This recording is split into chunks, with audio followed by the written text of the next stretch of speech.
lost, and that is now San Diego 14, but Detroit leads that ball game 31-14. Now, one man that we saved for the last. Seattle Seahawks, he wears number 1. His name is Efrain Herrera. He is the kicker. Well, I'll tell you, he has done something that's phenomenal this year. They have tried 5 onside kicks, and they have recovered 4 of them. If you recover 2 in a year, that's great, but they've recovered 4 out of the 5 that they've attempted. And in the game last week against Green Bay, Herrera himself recovered one of the onside kicks. Generally, when kickers kick the ball, they're taught, go over by the bench and stay out of the way, but he went after the football. And that's something to watch for again today. Oakland, Seattle, what do you look for in the ballgame? Oakland is not fancy. They don't trick you. They come right after you, and that's what's going to happen. They're going to run to their left, and they're going to try to establish that running game. And Seattle, they're in a very exciting ball club. They'll put it in the air. Well, their problem is defensively. They're going to have to be able to stop Oakland's offense. Stay with us this afternoon. Seattle and Oakland from the Kingdom. The executive producer of NFL 78 is Don Omeyer. Today's show was produced by Don McGuire, directed by Steve Rosen, technical director Walter Dress Jr., associate director Jim Robertson. Stay with us. It's coming up next. The Oakland Raiders, the Seattle Seahawks. NBC Sports presents the best of the National Football League, the American Football Conference.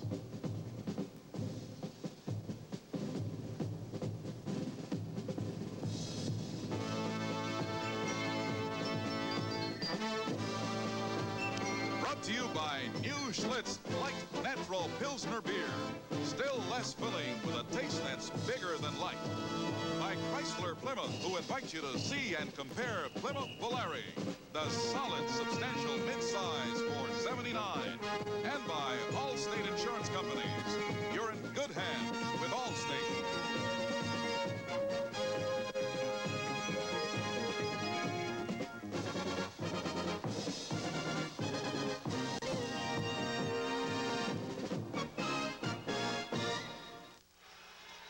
This afternoon, the Oakland Raiders against the Seattle Seahawks from the Kingdom. This is Charlie Jones and Lynn Dawson. Seattle won the toss, elected to receive. Al Hunter and Rufus Crawford are the 2 deep backs, and Ray Guy will get the ball game underway. At the goal line, it is Al Hunter. Hunter to the 10. 15, slips and goes down at the 17-yard line. So Seattle will go to work at their own 17-yard line. First down. Offensively for the Seattle Seahawks, the quarterback is Jim Zorn. The running back, Sherman Smith and David Sims. Number 10, Jim Zorn. He's the man to watch. He makes things go for this football team. The receivers, Sam McCullum, Steve Largent on the outside, Ron Howard, number 87 is the tight end. Look for number 80, Steve Largent. He's the man. He's the big play man for Seattle. And Largent comes to a slot on the right side. First down, Seattle, their own 17-yard line. David Sims gets the call and has a couple of yards on the play. John Matuzak makes the tackle. We'll look now to the offensive line of Seattle. Nick Bebout, Tom Lynch, John Yarno, Bob Newton, and Steve August. Steve August is having a fine year. He's one of the men involved with the trade with Dorsett with Dallas, along with Tom Lynch, number 61. Defensively for the Oakland Raiders, that front 3, John Matuzak, Otis Sistrunk, and Dave Browning. Number 73, Dave Browning. He's the new man on that team, and he's the first rookie to start defensively since '72. Second down, 8. Sherman Smith. He'll be about a yard shy of the first down as Phil Villapiano was there. A gain of 6 on the play. The linebackers, Ted Hendricks, Monty Johnson, Rod Martin starting in place of Willie Hall and Phil Villapiano. Number 83, Ted Hendricks. When they get into a passing situation, he's the man they like to blitz, to put pressure on the quarterback. And in the secondary for Oakland, Lester Hayes, Monty Jackson, Charles Phillips, and Jack Tatum. Number 42, Monty Jackson's a former All-Pro, but a lot of people feel that 37, Lester Hayes, may be the best one back there defensively. Lewis Bullard, number 72, is in the lineup. He becomes a tight end on the left side. For Seattle in a short yardage situation, Sims has the first down. Breaks it outside the 40, the 45, the 50-yard line. Dave Browning makes the tackle. And we want to welcome those watching the San Diego-Detroit ball game. This game just underway. Along with Glenn Dawson, this is Charlie Jones. A pickup of 24 on that play as we look again. First short yardage situation, a big play by that offensive line. Breaking number 35, David Sims, loose, and he is the #1 rusher on this football team, the second leading pass receiver, and he's doing much of this on his own. 24 yards. First down, 50-yard line. Jim Zorn, the quarterback. He fakes. Has all the time in the world. Comes back underneath to Sherman Smith. Smith slips 2 tackles. 41-yard line. He picks up 9. Rod Martin finally brings him down. 47. Sherman Smith has been out with an injury. He's been back a couple of weeks. But he really makes things happen for this football team. They feel that they really need him in that backfield because he takes a lot of pressure off of Zorn and also Sims. And here he's got all day in the world to throw the football. They're covered down deep, so that's why he's coming up short underneath. And here is running on your own, getting yardage on your own. Number 47, Sherman Smith, coming up with a big play. Now it's second and short. Second down 1 at the Oakland 41-yard line. Sims. And he is stopped right at the line of scrimmage. His momentum carries him almost a yard. It'll be close to a first down. Officials spot the ball on the Seahawks side of the 40-yard line. It will be third down and still around a half yard to go for a first down. Number 72, Lewis Bullard into the ball game. That last third down situation was a big play for Seattle. Here's another big one, because initially when you get the football and you can march that ball down the field, maintain possession, it's a big thing for the offense. Momentum will be on your side. 2 tight ends. Sims. This will be close as he is wrestled down by Monty Johnson.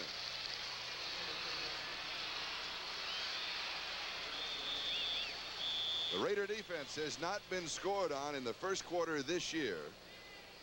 As we're nearing the halfway point in this NFL season, we will reach it later on this afternoon.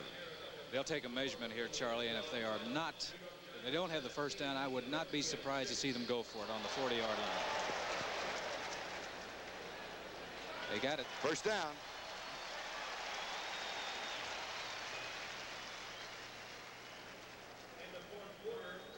It's really great, you know, come out initially when you get the football and maintain that ball 5 or 6 minutes. It really does something for your offense, and it does something to the opposition's defense too, believe me. What about the opposition offense, the Oakland Raiders? Well, they sit around there, particularly if they're scored on. They figure when they got to come in, they've got to get that 7 points back in a hurry. And get nervous over there, waiting. Play pass. Zorn throws, and it is incomplete. Underthrowing the intended receiver, Sam McCullum. So it will be second down and 10 at the Oakland 40-yard line. He's shaking his head and slapping his hands because he had his man open. It just the ball was underthrown. Steve Raible comes into the offensive set. Zorn has had a lot of time to throw in this ball game.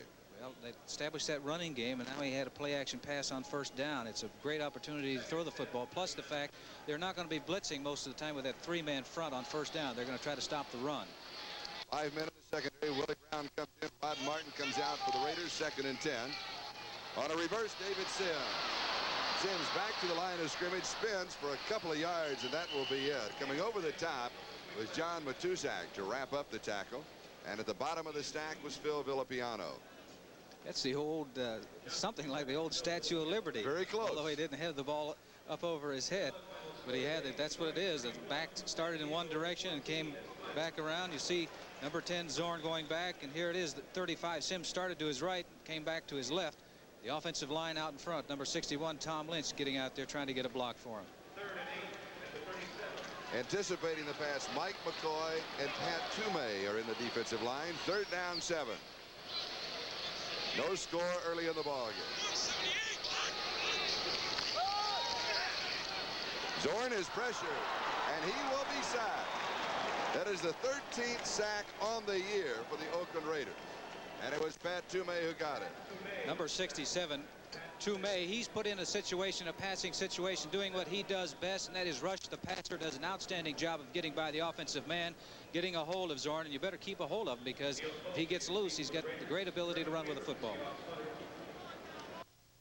Herman Weaver to kick to this man, Neil Colsey. #1 draft choice of the Raiders back in '75. Out of Ohio State. Excellent return. Weaver, 38-yard kicking average. And of course, here in the Kingdom, there is no wind, perfect conditions. He sails a beauty. Foot race is on, and the football wins it. Touchback will bring it out to the 20-yard line where the Oakland Raiders will go to work. We've got a timeout, 44 yards on the kick. No return. Back in a moment. This is Charlie Jones, Lynn Dawson, the Kingdom. For those of you watching the San Diego-Detroit game wondering what happened, well, we had a switching central area in Burbank. That's the official title. It was a mistake is what it was. I see. But I'm glad that you're with us because we've got a great one here this afternoon between the Oakland Raiders and the Seattle Seahawks as Terry Robisky gets the call and picks up around 3 yards on the play. Dave Brown makes the tackle. All right, now let's set the offense for the Oakland Raiders. The quarterback is Ken Stabler. Terry Robisky and Mark Van Egan are the running backs. Look for number 30, Mark Van Egan. He's going to get the call a lot today. Wide receivers, Cliff Branch. Morris Bradshaw. The tight end is Dave Casper. 87 Casper. When Oakland gets close to the goal line, he's the man they go to. 2nd down, 7. Oakland's ball at their own 23-yard line. Stabler gives off to Van Egan. Van Egan moves to around the 28-yard line. A pick up a 5 as Terry Beeson makes the tackle. That offensive line for the Oakland Raiders, Art Shell, Gene Upshaw. They're tough on that left side. Dave Dalby, Mickey Marvin, and Henry Lawrence. They're tough on the left side, but they're really happy with the right side, and that's because number 65, Mickey Marvin's doing an outstanding job, along with big Henry Lawrence, number 70. Raymond Chester comes in. Morris Bradshaw comes out. 2 tight ends on the set. 3rd down and 2. No score early in the first quarter of the ball game. Van Egan is stopped at the 29. It'll be 4th down 1. Keith Butler, the #2 draft choice from Memphis State, was there for the Seahawk defense. So that means that Ray Guy will be coming aboard, and Rufus Crawford drops back in the neighborhood of his own 21-yard line, anticipating the punt of Ray Guy, who has a 41.9-yard average and is 2nd in the conference. That was a big series for Seattle. Their defense, they've been giving up over 151 yards per game rushing. They know that if they have any hopes to win this game, they must stop the rushing game of the Oakland Raiders. Which I might add is not an easy thing to do. Sylvester with a perfect snap, and Guy gets off a beauty. Crawford fields it at the 25-yard line. He has 5. He fumbles. Seahawks recover. Keith Butler, we believe, is the man. Yes, it was Keith Butler who recovered the fumble. And Seahawks retain possession of the football. We'll take a timeout. 8:18 left to go. First quarter, we have no score in the Kingdom. Kick off a big day of football action with NFL 78, followed by an NFL doubleheader in most areas. It all happens next Sunday on NBC. Check local listings for the games in your area. NBC Sports. It was a 47-yard punt by Ray Guy. Well, last week all the breaks went against Seattle. This week maybe they're turning around in their favor because it ended up a good return for Seattle. Seahawks have the ball. First down on their own 39-yard line. Keith Butler with that fumble recovery. Sam McCullum comes wide to the near side. Steve Largent wide to the far side. The running backs are split. Fumble on the snap, and Zorn recovers it. Maybe I spoke too soon. Although he did recover his own fumble. This was a problem last week. 4 fumbles that they lost against the Green Bay Packers. Here's that snap. Well, he's just trying to get out of there in a hurry, and he did not get the ball from number 51, Yarno, the center. And always when you come to the sideline, the coach says, what happened out there? Whose fault was it? Depends on who gets there first. If the quarterback gets there first, he said it was the center's fault. And if the center gets there first, he said it was the quarterback's fault. On offense now, Rabel is in. 3 wide receivers. On defense, Willie Brown is in. 5 men in the secondary. 2nd and 11. Both backs in the block. Pass is complete. Steve Rabel fumbles it and recovers it and picks up a first down. Well, that was a great throw and a great catch because number 24, Willie Brown, was all over 83 Steve Rabel. Good protection for Zorn. He gets the ball away. Look at there. You can see that Willie Brown is all over, and the ball has to be thrown just right, and he does. Hits him right on the numbers. And once again, the ball is bouncing right for Seattle, but I don't think they would have called that a fumble anyway, because he was down when the ball got out of his hands. A gain of 11 yards on the play. First down at the Oakland 49-yard line. You know, Zorn has had an amazing third down situation throwing. He's completed, I think, about 70% of his passes. Sims in motion. Second back through is Sherman Smith. And Smith picks up back-to-back first downs. Monty Johnson stops him. A gain of 11 yards on the play. Well, we said this is an offensive team that's very explosive. They need number 47. What they're doing, man in motion, trying to spread out that defense. Now he's just looking to see what hole he can go in. A good hole up front. 11 yards and another first down. Oakland 37-yard line.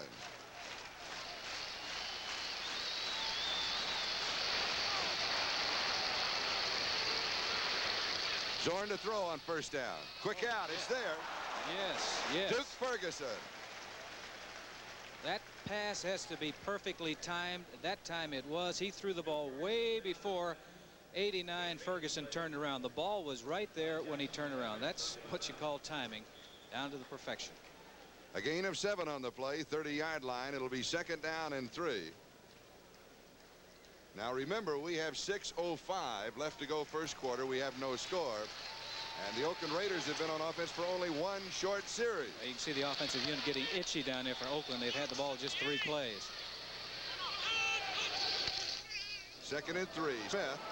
And he'll pick up a first down. He goes to the 26-yard line. Needed 3, and he got 4. The thing I like about this Seattle football team offensively, they don't get into any pattern. They're liable to do anything at any place on the football field. And Zorn is another definitely sellout crowd here in the Kingdom. And they're happy because they see the offense moving the football. When the offense has the ball and Oakland doesn't, that means that you're in good shape because Oakland can score. And also, you mentioned at the top of the telecast, the problem area for the Seattle Seahawks is their defense. That's right. If they're on the bench, there's no problem. First down. They mark it at the 25-yard line of the Raiders. Smith mix up in the backfield. He'll stumble forward for a yard on the play. It'll be second down and 9. Rod Martin of USC, a free agent in 1977, made the tackle. Well, that mix-up was big twos. Number 72, defensive left end John Matuzak coming in. The back is supposed to block him, but that's a mismatch right there. He knocked him 3 yards back. David Sims didn't have a chance, did he? No, sir. He's just happy that his head is still on his shoulders. Ron Howard, the tight end, comes out. Rabel comes in. 3 wide receivers for Seattle. Second and 9, Oakland 24. Zorn, quarterback draw. 15. Diving inside the 10 to the 9, maybe the 8-yard line. Jack Tatum was there to cover it. Well, we had said he adds a big dimension to this offense at the pregame show at the top of this show, and here's evidence of this is a quarterback draw. It's designed to go this way. He's looking for an opening. He's got it. And now he does a great job of maintaining his balance, and now he's going to head for the sideline. He knows 32. He knows who that man is. Get down in a hurry. He slipped the tackle of Matuzak first. Yes, but you can see the ability that he has to maintain his balance, and what a great dimension this adds to the offense. 4.6 speed in the 40, which is fast as a halfback's run. At the 9-yard line of the Raiders, first down, goal to go. Sims straight ahead to the 5,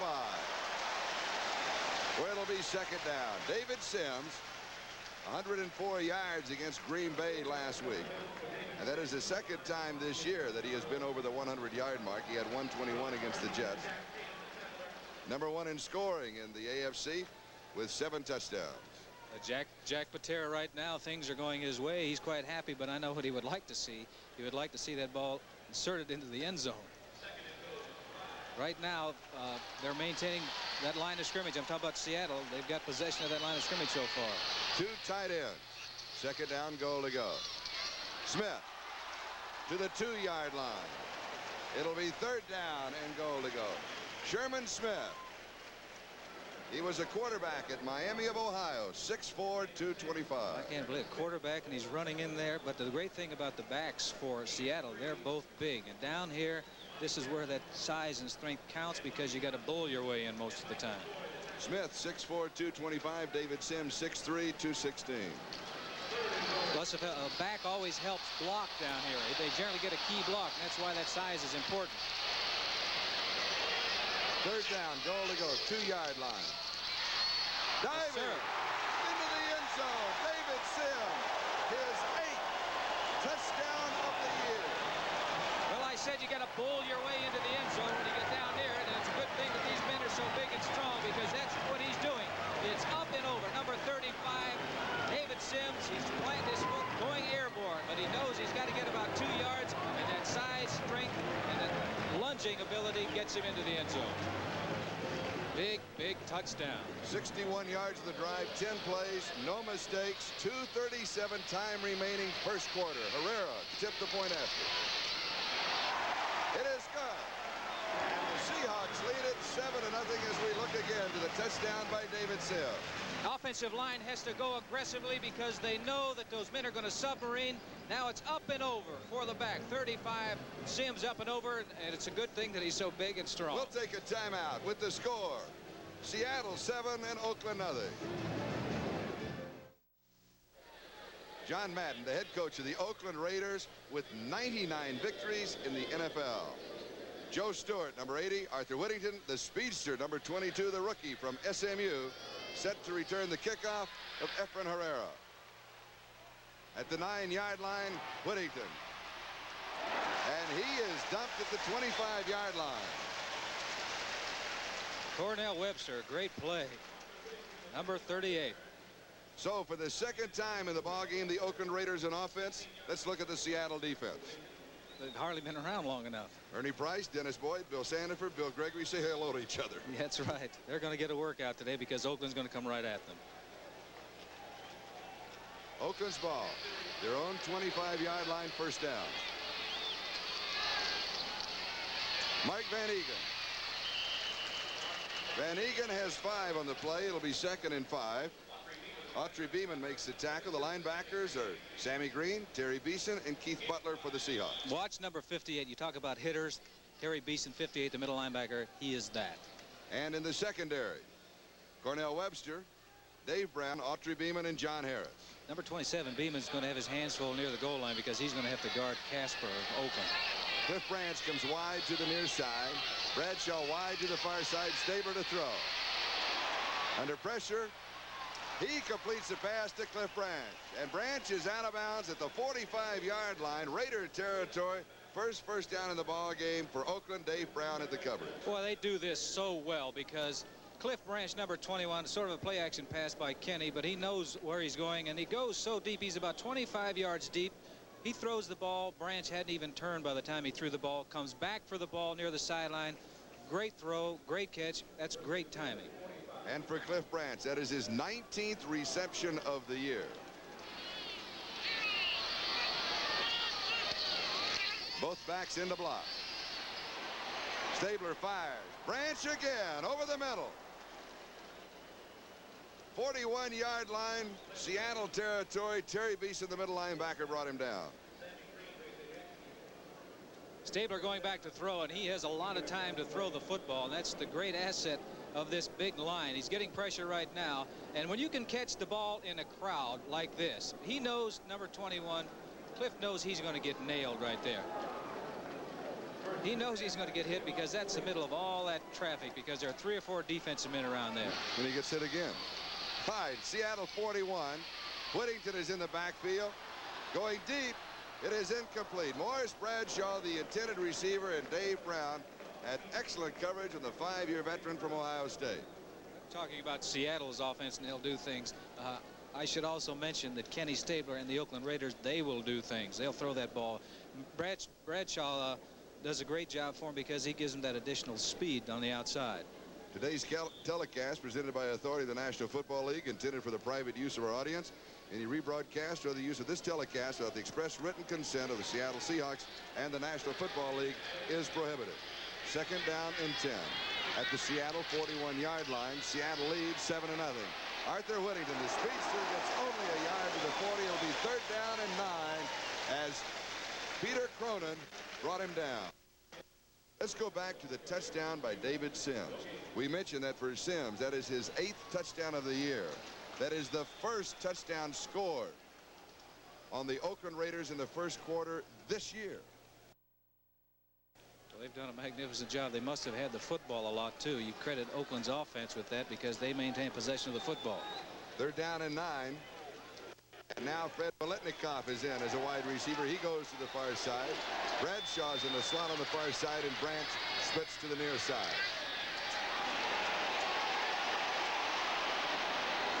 Pass dropped, and the flag is down.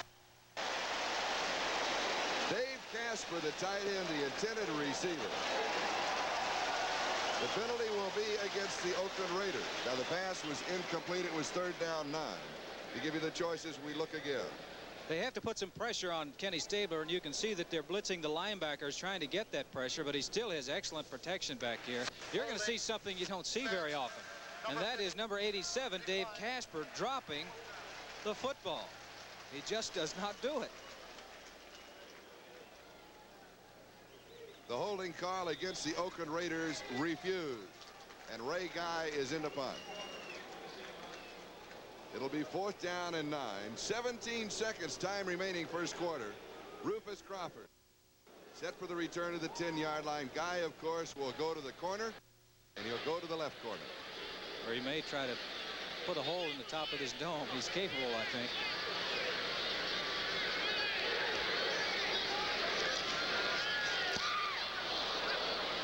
He drills it at the left corner, and he just misses it. Goes into the end zone for the touchback.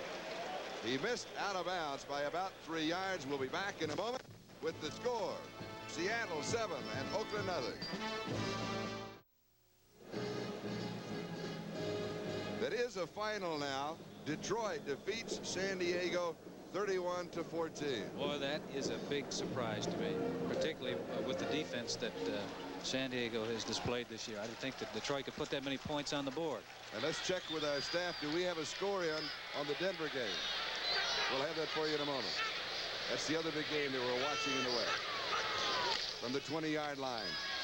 Sims to the outside. Turns the corner. And picks up 6 on the play to the 26. It'll be 2nd and 4 as Monty Johnson makes the tackle. And with that play, time will run out in the first quarter. After 1 down with 3 to go, it is Seattle 7, Oakland nothing. We'll be back with the second quarter of today's football game after these messages from your local station. You're watching KING TV, Seattle. Along with our producer, David Stern, Barry Stoddard, our director, this is Charlie Jones and Lynn Dawson. Seattle leading Oakland 7-0. And in the first quarter, Denver leads Baltimore 3-0. Jim Turner, 33-yard field goal. Seattle 2nd and 4, their own 26-yard line. Play pass. Zorn has a man wide, overthrows. It is intercepted. Monty Jackson has the interception to the 25. Big break for the Oakland Raiders. Monty Jackson with his first interception of the year. I'm sure that Zorn would like to have this ball back because he had his man, number 47, Sherman Smith, open. Just not a good throw. He overthrew him just enough where he could tip the ball, tipped it right into Jackson's hands. Now he turns into a runner. You can see right there, the tip enabled the ball to hang up there so that 42 Jackson could intercept it, which means that he's watching that ball and concentrating on the ball. Now his problem is how to get down the other way and try to get a score. Monty Jackson, 24 yards on the return. Stabler goes right to work. Into the end zone. And it is intercepted right back off Beeman. Seattle has the ball at their own 20-yard line. He was trying to go to number 21, Cliff Branch, who was running a corner pattern or toward the corner of the end zone, but number 27, Audrey Beeman, would have none of that because he's following it all the way. He's going for the home run. They get a big break, so Stabler says, let's go back and put the kill to him. He's going deep to the corner of the end zone, looking for number 21, Cliff Branch, but it was well played and really an outstanding interception by 27, Audrey Beeman. You can take a look what the defensive backs, what the quarterback is looking at back there. He just overthrew him. He should have overthrown him a little bit more, thrown it completely out of the end zone had he seen that safety man.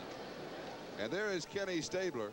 That is his 16th interception that he has served up this year, most in the conference. John Madden, the head coach. Seattle now from their own 20-yard line. Seahawks lead it 7-0. We're in the second quarter, opening moment. Zorn goes deep. Largent. Oh, There was tripping as Monty Jackson went down. There was not a flag on the play. Steve Largent, the intended receiver. well, the people out here think that number 42 Jackson, who just intercepted the ball, shoved Largent, number 80. You can see that he I don't think so. I'm not sure. Can we look again? He didn't do it intentionally, and if he did. No, the tripping, yes, good. I believe he just tripped himself, didn't he? They're both entitled to the football when it's in the air. Consider that they're both wide receivers. That's the way an official thinks. No, I think that was one of those things that just happened. I do not believe that should have been called either way. Bring it back to another good call or a good no call by the official. Second down, 10.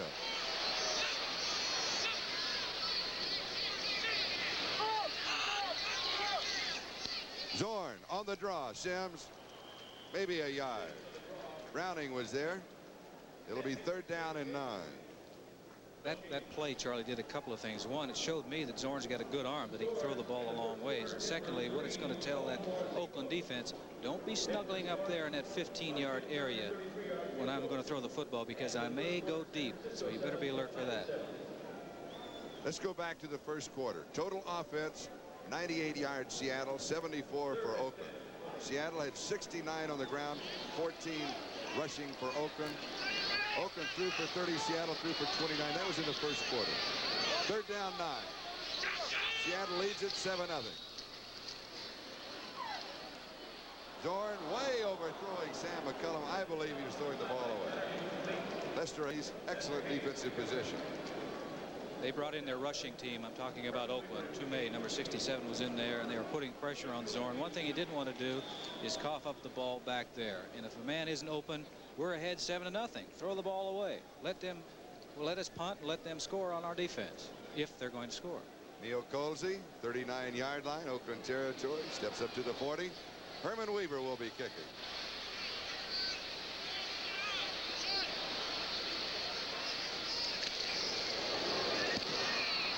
It's a beauty. Excellent hang time. Colsey, 35-yard line, 40, and returns to the 45-yard line. 10 yards on the return. We have 13:36 time remaining in the first half. Following that 45-yard kick, Seattle leads it 7-0. Kick off a big day of football action with NFL 78, followed by an NFL doubleheader in most areas. It all happens next Sunday on NBC. Check local listings for the games in your area. NBC Sports. In the NFL this afternoon, the first of the upset, and we have them every Sunday, the Giants defeating Washington 17-6. Oakland from their own 45-yard line, first down. Terry Robisky. Robisky picks up 7. 48-yard line of Seattle will be second down 3. Bill Sandifer makes the tackle. Let's go back to the other scores. I did not think that would happen. I did not. Detroit 31, that type of score. San Diego 14. Chargers simply cannot get it going. The Jets pick up a victory. The Cardinals, they have yet to win under Bud Wilkins. Mark Van Egan, and he is swarmed under. It'll be third down, still around 2.5 to 3 to go. Autry Beeman was there for the defense. Well, that defense of Seattle, I'm sure that they've heard all week long about the strength of Oakland running to their left. That Stabler likes to run to the left, and they do it so very, very well. So I'm sure that they're really psyched up about that. Yeah, a couple more scores. A field goal and a safety, and Cincinnati has yet to win. Like a baseball score. It does. Tampa Bay. Hey, they got some offense, didn't they? Oakland needs some offense right here. Third down 3. Is down. Stabler is down. That is only the 8th sack of the year for the Seahawks, and split it up between Sammy Green and Bill Gregory. Holding against Oakland. Well, we said at the top of the show and even before the show about Stabler's knees that he isn't able to move, but he didn't have much of a chance here because they're coming. Number 66 is Bill Sandifer. They have a stunt in the middle with those defensive linemen. He grabs a hold of Stabler, and it's all over. Another big play by that young defensive team of Seattle. Holding against the Raiders, refused. Ray Guy is in to kick to Rufus Crawford. Charlie, this is a different Seattle team this week than what we saw a week ago. Certainly is.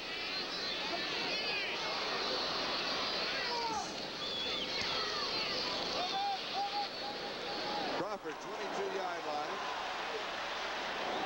11 yards on the return, maybe 12 to the 33 and the 34-yard line. Well, Russell brings it down.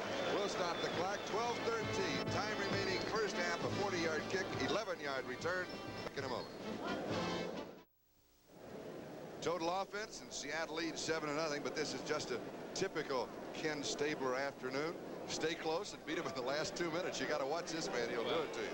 You better be way ahead in the fourth quarter with Kenny Stabler at the controls. Seattle first down, their own 34. Zorn, play action, first down. Fires, pass is complete. Tight end Ron Howard. First down, stiff arm out of bounds.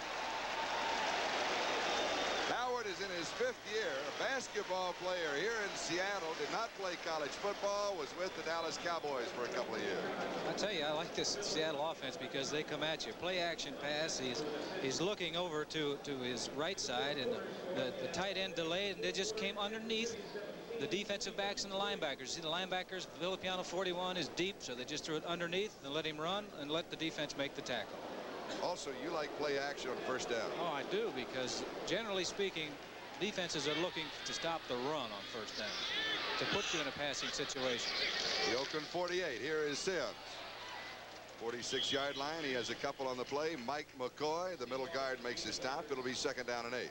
Like that play. Villapiano, number 41. He was looking for the run all the way. He was 3 yards deep in the backfield, and he made that play. Now, if it had been play action passes, number 41 is Villapiano. He's reading run all the way, and you see he's coming back, forcing the play inside.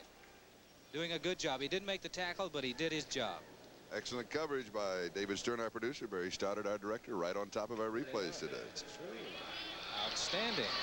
2nd down 8. Oakland 46-yard line. 11:23 time remaining first half.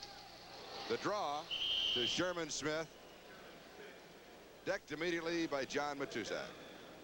Well, they were trying to sneak. They knew that they were to throw the football, trying to sneak that back through there on a draw play, but that time it didn't work. 3rd down and 9. So Pat Toomey comes aboard for the Raiders, looking for the pass. Sam McCullum, wide receiver near side. Steve Rabel. Yeah, they have 3 wide receiver far side, along with Steve Larkin. Sims the remaining back. 3rd and 9.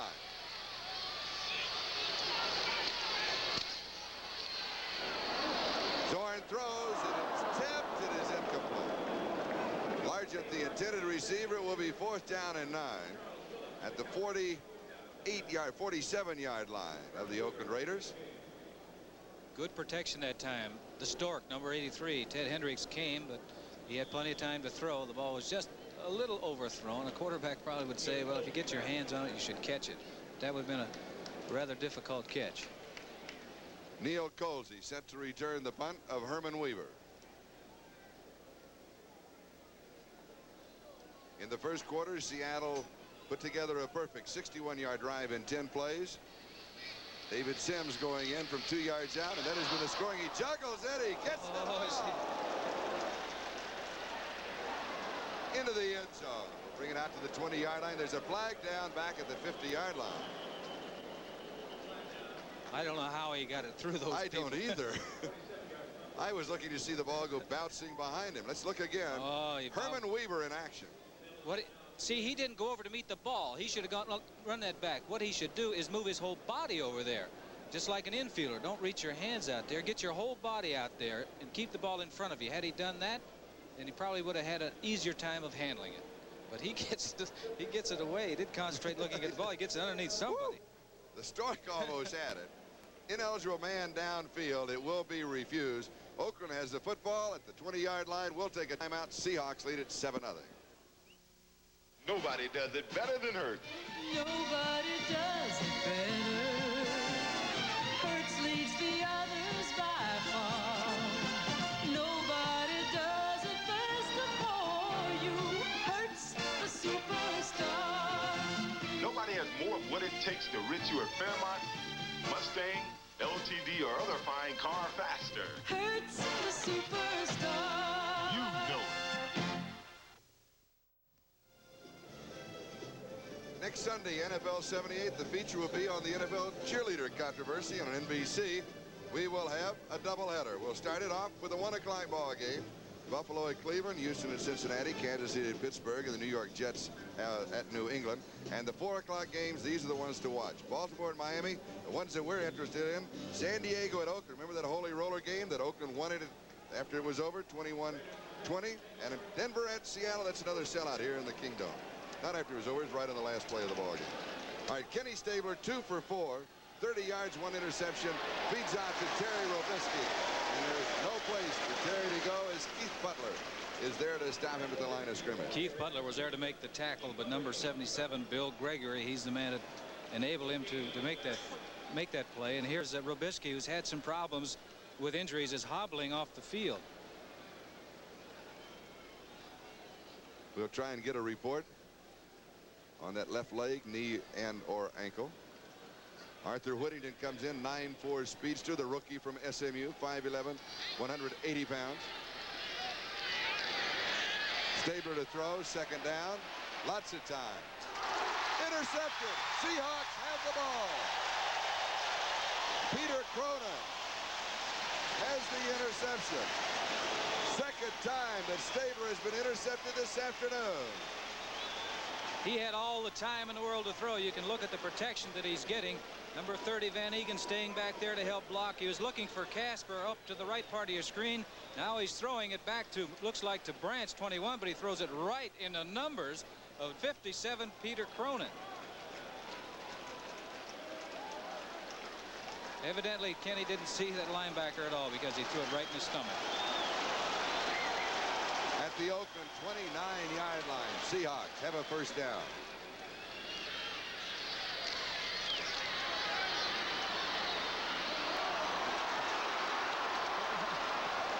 Zorn picks up 6 after traveling about 26. Filipiano stopped it. Well, that's the thing about Zorn, that he can do so well. He'll go back in the pocket, and then he'll move out to his right or to his left. Now, that's designed. You can see 47, Sherman Smith, is blocking there, giving him the outside lane. He need either run or throw. He decides to run. He's telling his lineman to run. Now the running ability of number 10 is being displayed. That's 2 big runs that he's had already today. Official spotted at the 25-yard line, so it is second down and 6. 9 minutes left to go first half.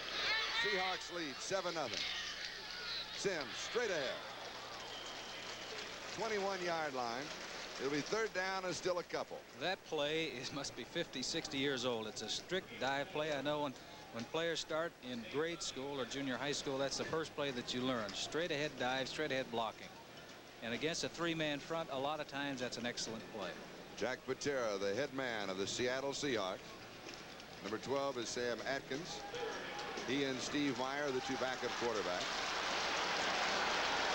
Third down 2.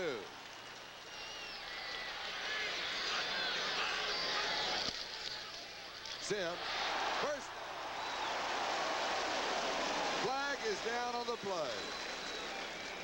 If the penalty goes against the Seahawks, it will be the first flag dropped against him in the ball game. It is against Seattle. Indicated that it's offensive holding. By the way, here are the officials. Don Wedge is the referee. Frank Sinkovitz is the umpire. Gil Mace, the head linesman. Don Porter, the line judge. Al Jury, the back judge. Dick Ferguson, the side judge. And Bill O'Brien is the field judge.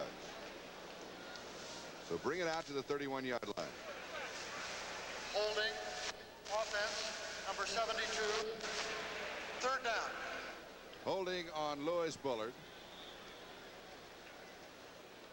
Third down and 12. Willie Brown comes into that defensive set, 5 in the secondary. Largent, McCullum, and Rabel, 3 wide receivers.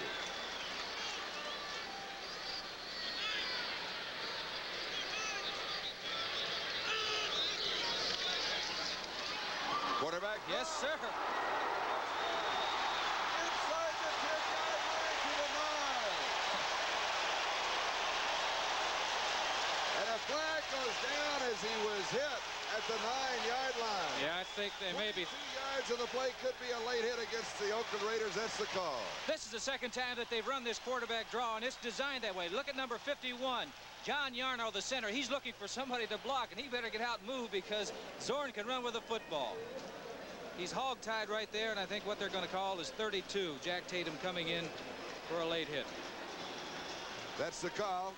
A gain of 22 plus the penalty. 4-yard line, first down, goal to go.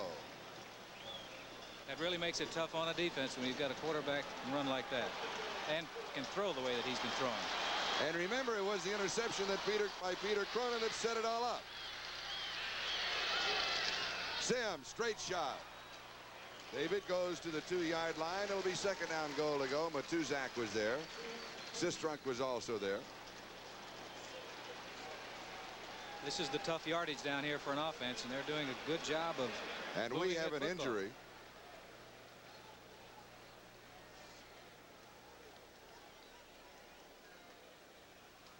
Dave Browning, we believe, is the injured player. The rookie taken in the second round of the draft from the University of Washington. And don't forget the football games next week on NBC, the doubleheader, the 1 o'clock ball games. Buffalo at Cleveland, Houston at Cincinnati, Kansas City at Pittsburgh, the Jets at New England. And the 4 o'clock ball games, these are the big ones. Baltimore and Miami, the ones with the interest on the West Coast, San Diego at Oakland, and Denver at Seattle. Here the score is Seattle 7 and Oakland nothing.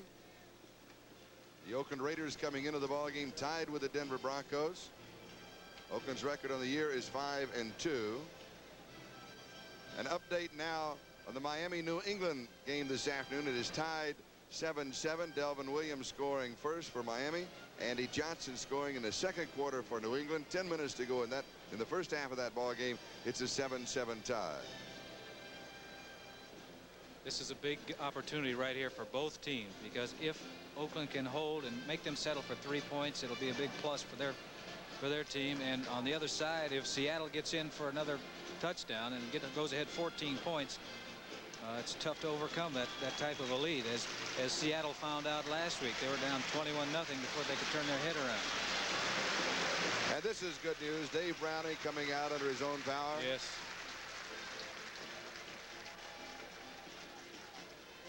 Be sure to stay with us at halftime. NFL 78 in New York will be updating all of the scores in the NFL this afternoon. And we had an injury report in on Terry Robisky. It is a knee injury, doubtful if he will return. So 2 Raiders have gone down via the injury route thus far. We'll get a report on Dave Browning. Back to action. Seattle. Second down, goal to go. Second back through. Touchdown. Sherman Smith. 13-0. Seattle, extra point yet to come. Good hard running by the backs, going straight off tackle, faking to the fullback up the middle, and he's just getting into the end zone right now, and he gets the ball over. The ball pops out of his hands, but all the ball has to do is get across that plane, that white line, and it's a touchdown. After that, the ball can go any place. Good play by Seattle. 29 yards on the drive. 5 plays. The interception set it up. Stabler has been intercepted twice in the ball game. Flag is down. The extra point was through the uprights, but a flag is down.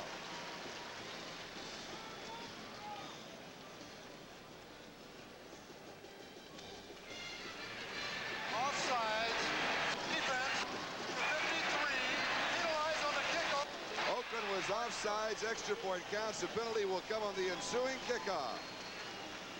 7:33 left to go in the first half. It is Seattle 14, Oakland nothing.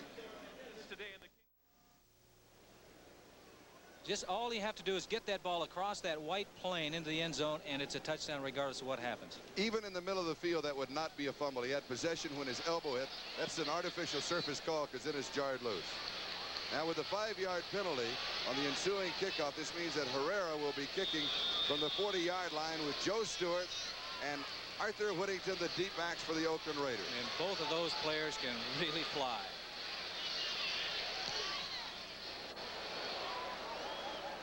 Whittington fields it at the 3-yard line to the 10, 50, 9-4 speed outside the 30 to the 32-yard line. 29 yards on the return. Keith Simpson stopped him for the Seahawks. The last time they kicked off number 38, Cornell Webster made a great play. Now he did something here that he shouldn't do. He's the outside man, and that's his area to the outside. Now he overran him, so he comes right back out to the lane number 38 was supposed to be guarding, and picks up some additional yardage. Oakland from their own 32-yard line, first down. Whittington carries. He moves out to the 39, a gain of 7. It'll be second down 3. Terry Beeson makes the tackle. Good news for the Oakland Raiders. The report on Dave Browning, bruised ribs, will probably return to the game. Good news. And in case you missed it, Terry Robisky has a knee injury, probably will not return to the game. We pointed out at the beginning of the show that the knee is the most important part of a football player's body. Have to keep your knees healthy. Stabler throws. Comeback pattern is incomplete. A flag is down. Bradshaw, the intended receiver. Cornell Webster had the cover. Number 38, Cornell Webster, was the man that was guarding. Stabler once again has time to throw, and this is a timing pattern. He's got to throw because pressure is coming back at the ball. I think he touched him there before. He wasn't going for the ball at all. He was trying to strip him, as you can see right there, trying to strip his arms of the football. From another angle right there, contact before the ball. Good call. Officials having a good afternoon thus far. Yes, sir. People here don't agree with that particular call, but it was a good one. They mark it at the Oakland 49-yard line's first down. Stabler sends now 5 on the pattern. He will be sacked. Second sack of the afternoon. Ernie Price got this one. And that is only the 9th sack of the year for the Seattle defense. Baltimore leading Denver 7-3. And this is a game, of course, that sets up next week's game, Denver at Seattle. It's a sellout right here. Fred Biletnikoff checks in as a wide receiver. Second down 15. The king of Stickum, number 25. You got 5 defensive backs anticipating the pass. Stabler throws. Pass is complete. Cliff Branch. Branch to the 40-yard line, picks up a first down. 16 on the play. Keith Simpson, the #1 draft choice out of Memphis State for the Seahawks, makes the tackle. Keeping his back in to make sure that Kenny gets plenty of time to protect. 59 linebacker Cronin coming in, but plenty of time to throw. And a good throw by Stabler, hitting Branch right where you're supposed to, right on the numbers. And once again, Branch is catching it in traffic. The responsibility of the remaining backs when he holds them in for maximum protection. Well, that responsibility is to pick up anybody that comes in, anybody who needs help. Van Egan, flag is down. Van Egan has 3, maybe 4 on the play. Keith Butler makes the tackle. Now, if nobody's coming, then what is nobody's the back coming, and he could be an outlet. He can check someplace, and so that the quarterback knows if he's in trouble, if he's got to get rid of the ball, there isn't any linebackers coming, that he can turn around and dump it off to that fullback or the remaining back.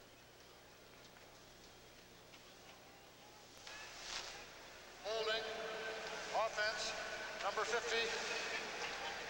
First down. Holding on Dave Dalby, the center. It'll be first down and 20 as we pause briefly for station identification. This is the NBC television network. You're watching Channel 5, KING TV, Seattle. Along with David Stern, our producer, Barry Stoddard, our director, this is Charlie Jones, Lynn Dawson, King Dog, Seattle. Seahawks leading Oakland 14-0. Stabler throws, drop. Morris Bradshaw, the intended receiver. Cliff Branch has all 3 Oakland receptions in the ball game, 3 catches for 46 yards. Stabler is now 3 for 7. Kenny had all the time in the world to throw this ball, and I'm sure that number 81, Bradshaw, feels he should have caught it. You can see he's looking over the field. It would not have been a first down had he caught the football because the defensive man was right there. But just a matter of concentrating, keeping your eye. First things first, and that is catch that football. You can see his eyes are not following the football. Second down, 20. 3 wide receivers for the Raiders. Pete Banaszak is the remaining back. Banaszak picks up a linebacker. Pass is complete. A gain of around 14, maybe 15 to Fred Biletnikoff. Well, how many times have you seen that combination? Stabler to Biletnikoff, and I'm sure that you're going to see it many more times to come, too. You know what comes to my mind? Remember the dinner that we had before the New England game several weeks ago? And we were ordering the wine, and we turned to the waiter and said we would like a bottle of Fred Biletnikoff. And he said, what? He said, number 25. Had we Third down, 5. Been in Oakland, they would have known what we were talking about. Stabler throws. It is incomplete. Dave Brown was there for the defense. Cliff Branch exchanging pleasantries with Autry Beeman. Pleasantries, I assure you that isn't what they're talking about. There's a lot of swearing on the field, honestly. Not that much. You're too busy, really, aren't you? Yeah, I mean, you're going to say something to somebody, but they're all college graduates out there. They don't have to resort to profanity. And here's Rufus Crawford, a graduate of Virginia State. And Ray Geideke. Ray Guy can throw the football, you know, about 100 yards. They've yet to do it, but it'd be interesting to see him try. He goes for the corner once again, and once again he misses. He's off just a little to the right. It's a touchback. We'll bring it out to the 20-yard line, a punt of 35 yards. And the Seahawks will move on offense with Seattle leading by a score of 14-0 with 4:36 time remaining in the first half. And Dave Browning is back in the ball game on defense for the Oakland Raiders, number 73 at defensive right end. Big series right here for Oakland because they've got to stop Seattle and try to get some points before they go into half. It's 4.5 minutes remaining on that clock. They're down by 14. They'd like to see some points on the board before they win.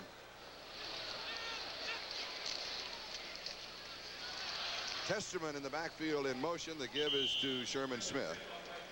Ted Hendricks makes the tackle, a gain of a couple on the play. It'll be second down and 8. Testerman does not play that much, number 42 in his third year from Clemson, but is an excellent blocker. He's an excellent blocker, and that's probably why he's in the ball game, because they want to run the football. They'd be content right now not to score any points, although they're going to try to score some points. But what they want to do is get a couple of first downs, run out the clock, and keep that ball away from the Oakland Raiders.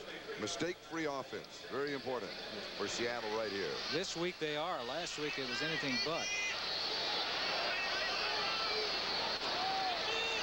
Rabel comes in, 3 wide receivers. Zorn goes right to the air, drops it off the screen. Testerman, first down, 31-yard line. Rod Martin replacing Willie Hall at linebacker makes the tackle. Good job by the offensive lineman of Seattle getting out in front of number 42, Don Testerman. This is a safe pass. Now, Zorn was not going to take a chance of throwing the ball downfield and having it intercepted. Throwing a little screen pass. You can see Matuzak was going after the quarterback. Your 2 offensive linemen out in front. And their job is just go get somebody. Let the back worry about where he's going to run. Just enough for the first down. More importantly, the clock is still running. That's in favor of Seattle. 3:11 and moving. Time remaining first half.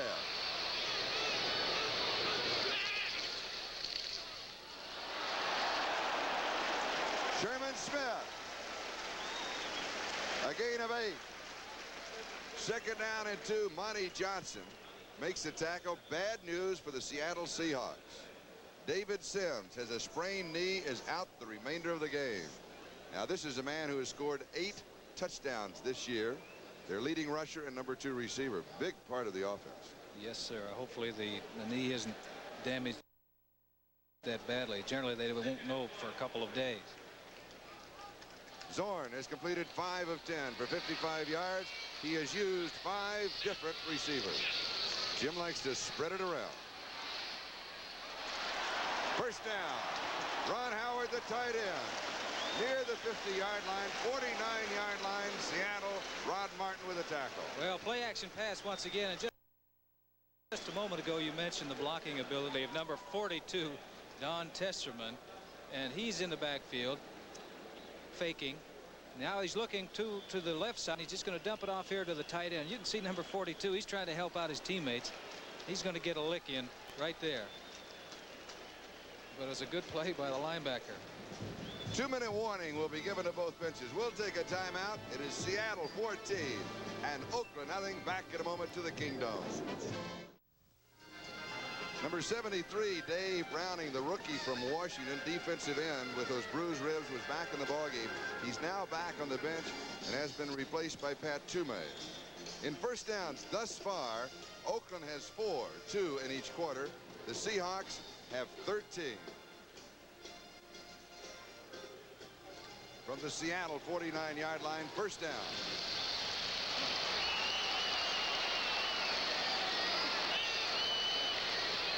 I look for Seattle to keep it on the ground. Look at that. It's going to the air right away.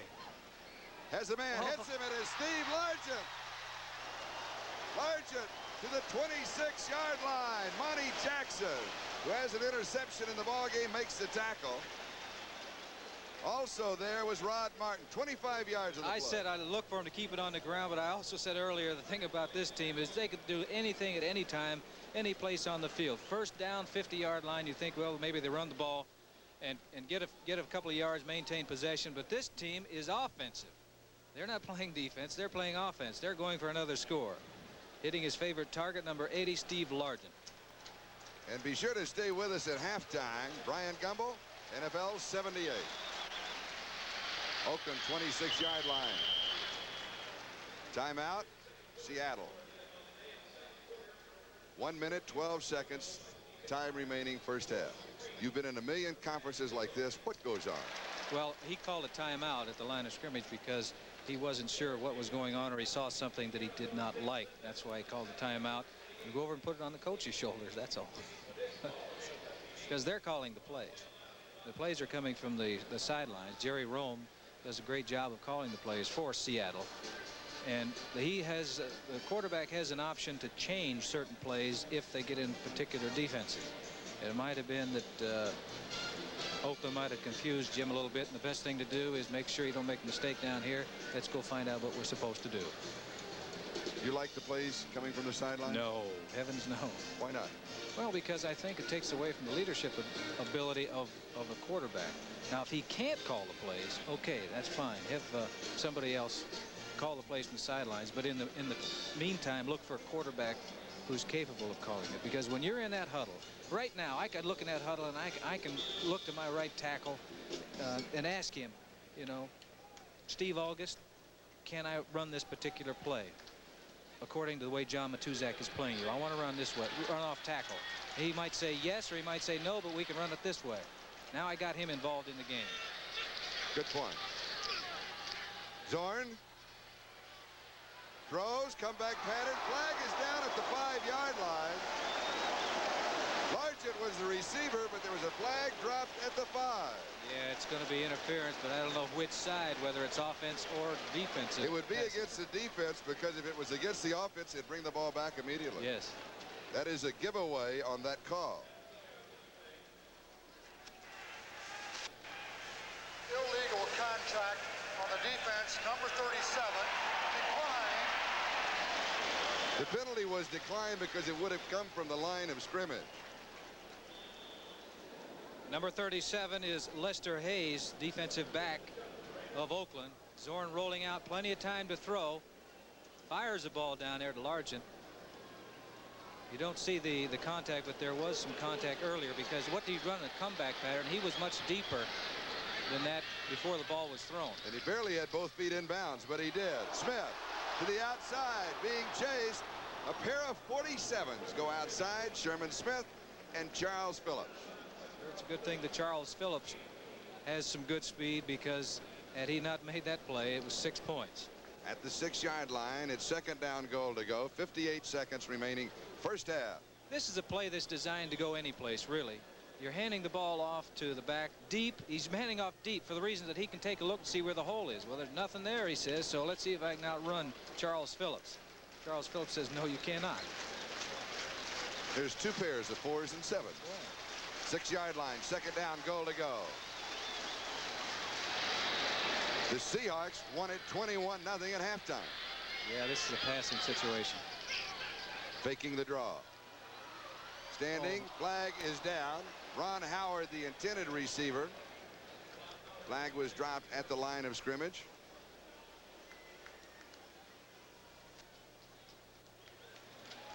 Holding against the defense. That carries with it a first down, splitting the distance to the goal line. It will go to the 3, and it will be first down and goal to go.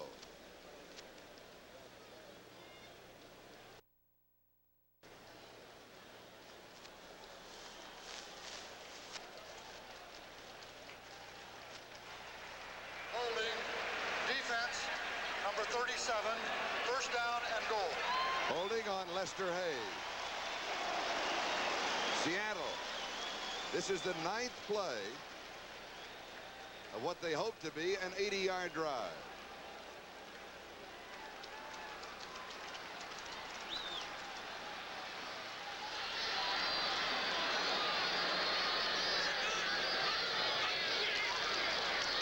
Testament is racked up as he goes over the top.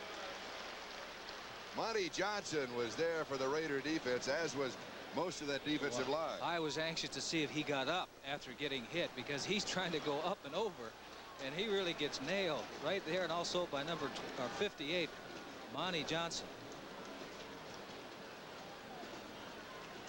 There it is. This is tough territory down there. Oh, that's People smart. can get hurt down there. 21 seconds remaining in first half. At the 1-yard line. Number 47, Sherman Smith, does not go in. Timeout. Seattle. They still have 1 timeout remaining. 10 seconds time remaining in the first half. Oakland really played that tough, because that big back was really bowling his way in there that time, and they met him at the line of scrimmage. Pretty good shot to keep him out of the end zone. Just that close.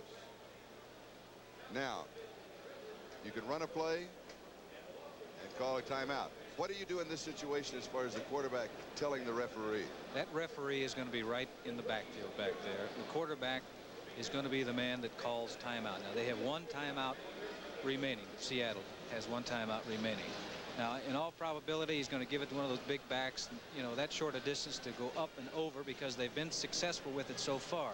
As soon as that quarterback hands off, he's going to run. He should run right to that man in the striped shirt, and if he doesn't score a touchdown, call that timeout right now. Now, can he tell the referee, I want the time? And can he tell him that situation, or does he have to go to him and call it? He should go to him. He should have gone to him there when he's up there and tell him, I'm going to be looking for you. You know, stay close. If he doesn't score, you know, and the referee said, well, I'm back here like I always am. I'll be right here. Right? Right. But he has to call it. Yes. And he can't call it now. Okay. Third down, goal to go. About a foot away. Second back. Touchdown. Sherman Smith barely breaks the plane of the goal line. 20-0 Seattle. Got in that time, but Oakland put up a very stout defense. 3 yards out. It took them 3 plays of really hard hitting to get into the end zone. Somebody is down on the ground, but there's nothing there. He's just using bull force. That's why he took off from about 6 yards deep to get that momentum going, to run into that wall, and that's exactly what I'm sure it felt like to number 47 Smith, because he's met once again 58 Monty Johnson doing an outstanding job on that goal line. An 80-yard drive in 11 plays, and another Raider has been injured on the play. They have lost Terry Robisky for the ball game. Dave Browning has bruised ribs, and yet another Raider is down, and Seattle leads it 20-0 with 7 seconds remaining on the clock in the second quarter. 67, Pat Toomey. When a man is able to walk like that, the injury is serious. Any player gets hurt, it's serious to him, I'll guarantee you that. But football-wise, and being able to come back, it looks like he should be able to come back in the ball game. Hopefully, anyway.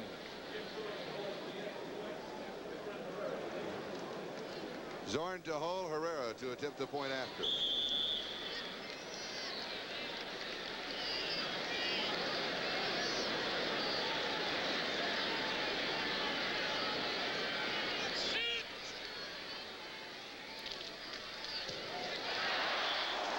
It is good. It is Seattle 21, Oakland nothing. 7 seconds left to go in the first half. And I'm sure Herrera's not going to onside kick it, but he's probably going to line drive this kick, hoping to squib it and have it bounce around down there. That's what he and Jack Matera are talking. Telling right now. Don't let him run it back. Period. You know, I don't care how you do it.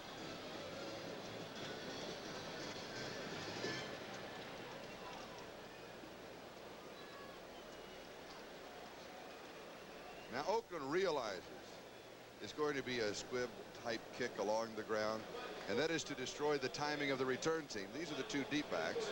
Number 80 is Joe Stewart. Number 22 is Arthur Whittington. But now the up backs are the ones that want to become very active, and that's what John Madden is doing. He is moving the up backs up. Right, he should. The deep backs also, they're up around the 7 or 8 yard line right now. They may edge up. Looks like Joe Stewart's up about the 12-yard line. Now back to the 10, but that's what they're anticipating. You see, Seattle would like to get one of those big linemen, give them the football that's in the middle of the field, because the chance of them running all the way are very slim. Oakland does have 3 timeouts remaining. You can see the ball, the way it's set on the tee, that it's flat. And it is covered by one of the linemen at the 46-yard line. Now that's number 34. Booker Russell, who is the 5th running back for the Oakland Raiders. The rookie from Southwest Texas. So how about this? I'll tell you, they didn't want to do that because what they wanted is Oakland not to have another play, but they've got 5 seconds, so they're at the about what 45-yard line. So Stabler's going to go up top. He's going to get probably 3 wide receivers in the game and go deep and hope that they score, or hope perhaps there's an interference call or a tip ball. He has to go deep. 5 seconds left to go in the first half. Maximum protection. He doesn't. He goes to Biletnikoff, who steps out of bounds as the first half comes to a close. It's halftime in the Kingdome with the scores: Seattle 21, Oakland nothing.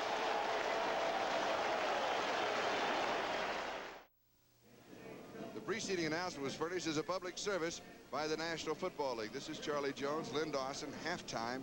Seattle dominating the first half. Well, we said at the top of the show, what has to happen is that defensively for Seattle, they were giving up a lot of yardage rushing, so they had to stop Oakland. They have done exactly that. Offensively, they're offensive. They're going after it from all parts of the field. They're going out to score, and they're dominating that line of scrimmage.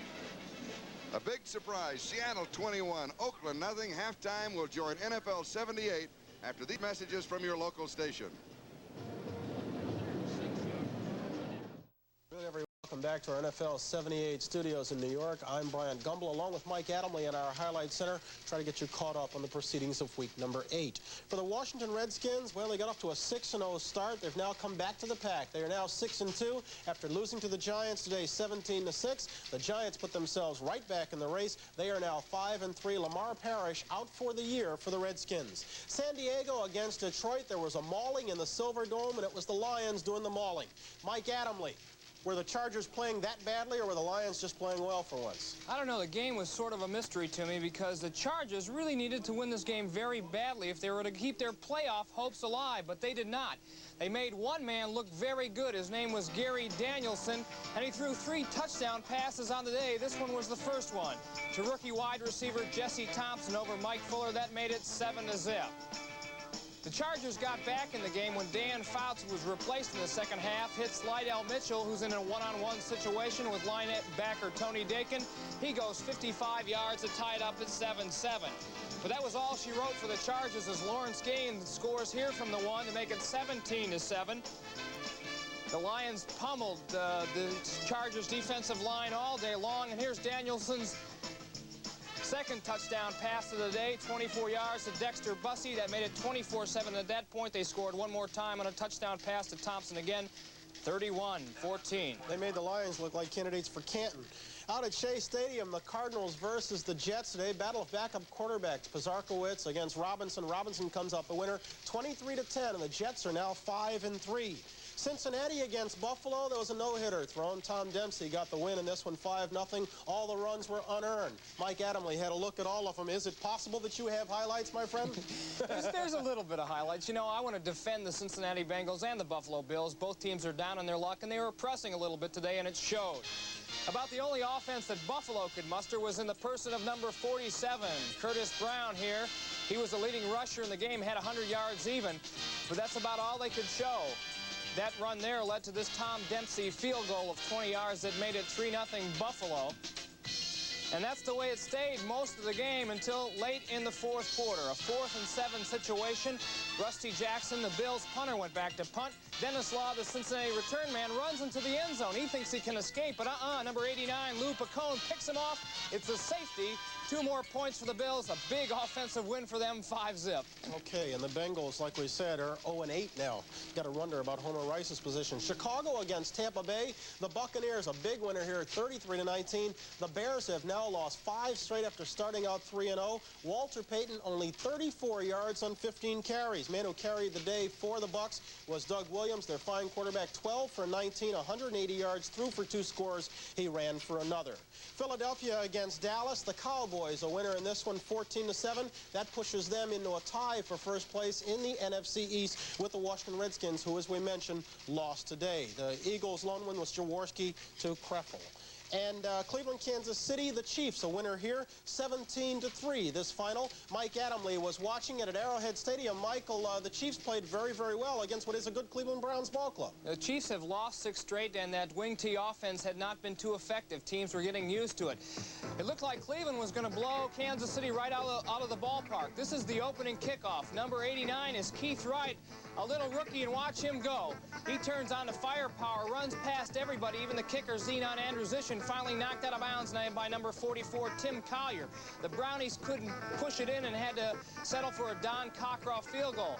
Morgado scored here for Kansas City to make it 7-3 or 10-3 after a Livingston field goal. And then watch Tony Reed. Here he goes, 38 yards all the way down to the 2. Boy, he's something else. They love him in Kansas City. And a 1 play later, Mr. Morgado scores again on a 2-yard touchdown run. There he is, number 21. That made the final score 17-3 in favor of the Kansas City Chiefs and breaks that 6-game losing streak. And that wing tee showed how it worked today. Green Bay against Minnesota. The Packers came into this one with a 6-1 record. They knew they had to win this one to really establish themselves as the power in the NFC Central. They couldn't do it. The Vikings are not going to go down without a fight. They beat the Packers today, 21-7. It was a big afternoon for the master, Mr. Fran Tarkenton. He threw 3 touchdown passes, 2 of them to Ahmad Rashad of 3 yards and 15 yards. He threw another one to Chuck Foreman, that one of 16 yards, and the Vikings win it 21-7. So you are caught up on all the finals of this week, number 8, a week for the underdog. First game still in progress. Let's go back to the ballparks. We've still got a second half of action to come. This is Charlie Jones along with Lynn Dawson back at the Kingdome in Seattle, where in our ball game, the Seattle Seahawks are leading the Oakland Raiders by a score of 21-0 at halftime.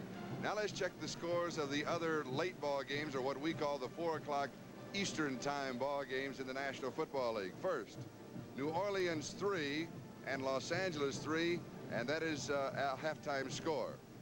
Steve Mickemeyer, 32-yard field goal for the Saints, and Frank Corral, a 20-yard field goal for Los Angeles.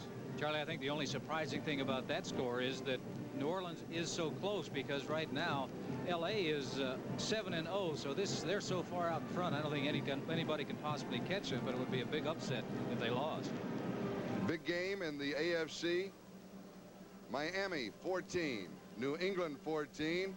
Delvin Williams scored. Andy Johnson scored. That made it 7-7. Sam Cunningham then scored for the Patriots, and a Bob Greasy to Nat Moore touchdown pass makes it 14-14. Bob Greasy makes a big difference with that Miami team, and Miami and New England, they're tied 5-2, so this is for first place. They've got to keep winning, both those teams, because the Jets also won today. They're currently 5-3.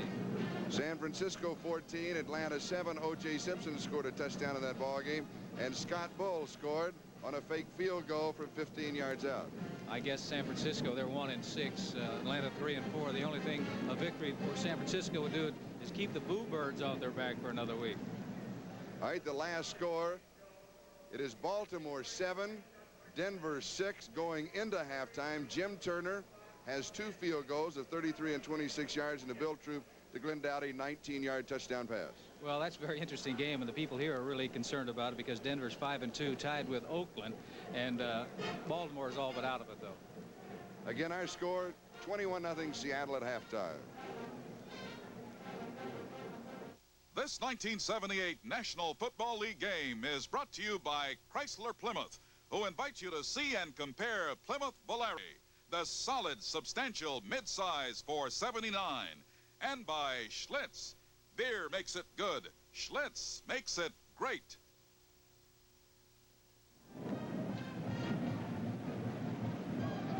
What? Oh, we're back here. Sorry, we were just getting an update from our crack staff. Can we have that? 17-14. New England now leads Miami with 2 seconds to go in the first half. David Posey, a 29-yard field goal. The Patriots leading Miami 17-14. 2 seconds to go in the first half. And they're tied up 5-2 are the records. All right, we'll be back to the Kingdome in Seattle, Washington, as National Football League action will continue with the second half kickoff. The score is Seattle 21 and Oakland 0. Along with Ken Stabler, this is Charlie Jones, Lynn Dawson, as we get set to start the second half. Let's go now to 7 seconds left in the first half. And here's what happened. 14-0 was the score, and they're on about the 1-foot line. And number 47, Sherman Smith, is the man who runs into a wall.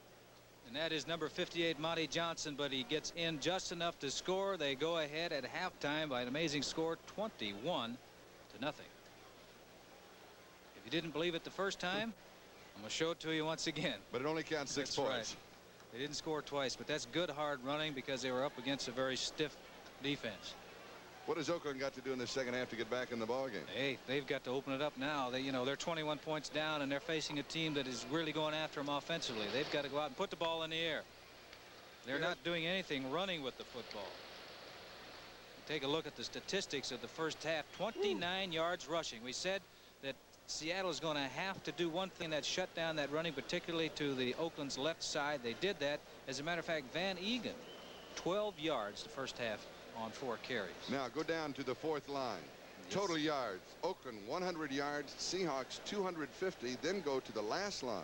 That is the giveaway. Oakland had possession 7 minutes 15 seconds. Seahawks had it 18 minutes 45 seconds. They had the 2.5 times as much. They had the ball in the first quarter, I think, about 6 offensive plays. Now Seattle will be kicking off to open the second half. It'll be Ephraim Herrera. It becomes very obvious that the opening series for the Oakland Raiders most important. Well, no one had scored on Oakland in the first period so far this year. Seattle did. Seattle is an offensive team, and they'll go after you. Just like at the end of the half, they scored. A lot of teams with a 14-point lead would have been content not to put that ball up in the air, but to maintain the ball on the ground and run out the clock the first half. Seattle didn't play it that way. They wanted more points, which is really a great feeling offensively, thinking that no one's going to hold you back, that you're going to have the opportunity to score every time you get the football. Herrera to start the second half. Joe Stewart, Arthur Whittington, the deep backs for the Raiders.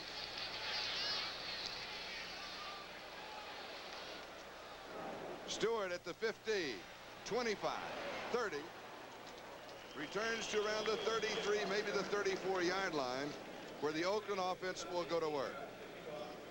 For the Oakland Raiders, Ken Stabler is the quarterback. Whittington will stay in as Terry Robisky is out with a knee injury. Mark Van Egan will be the other running back. The wide receivers, Cliff Branch, Morris Bradshaw, Dave Casper, the tight end. That offensive line, Art Shell, Gene Upshaw, Dave Dalby, Mickey Marvin, Henry Lawrence. I'm sure the coaches told that offensive line, we've got to get it in gear. They come out running, Mark Van Egan. And he is wrestled down at the 36-yard line by Cornell Webster. It'll be 2nd down and 8. We'll check that defense. Ernie Rice, Dennis Boyd, Bill Sandifer, Bill Gregory up front. Sammy Green, Terry Beeson, Keith Butler, the linebackers. Peter Cronin has also been in the ballgame, as is Charles McShane. Cornell Webster, Dave Brown on the corners, Autry Beeman, John Harris at the defensive safeties.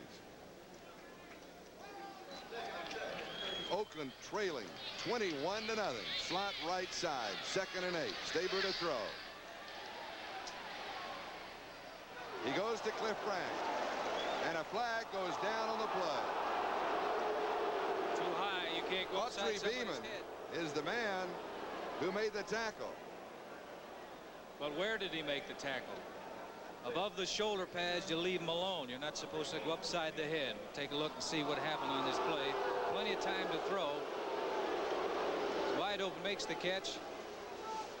Right upset. No, you can't do that. That's a no. No, you can't go upside. That's called the a forearm shiver.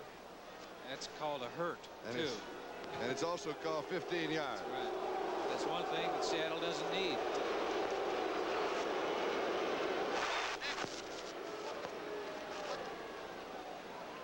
Well, we're having a little technical problem with our radio microphone for the referee, Don Wedge.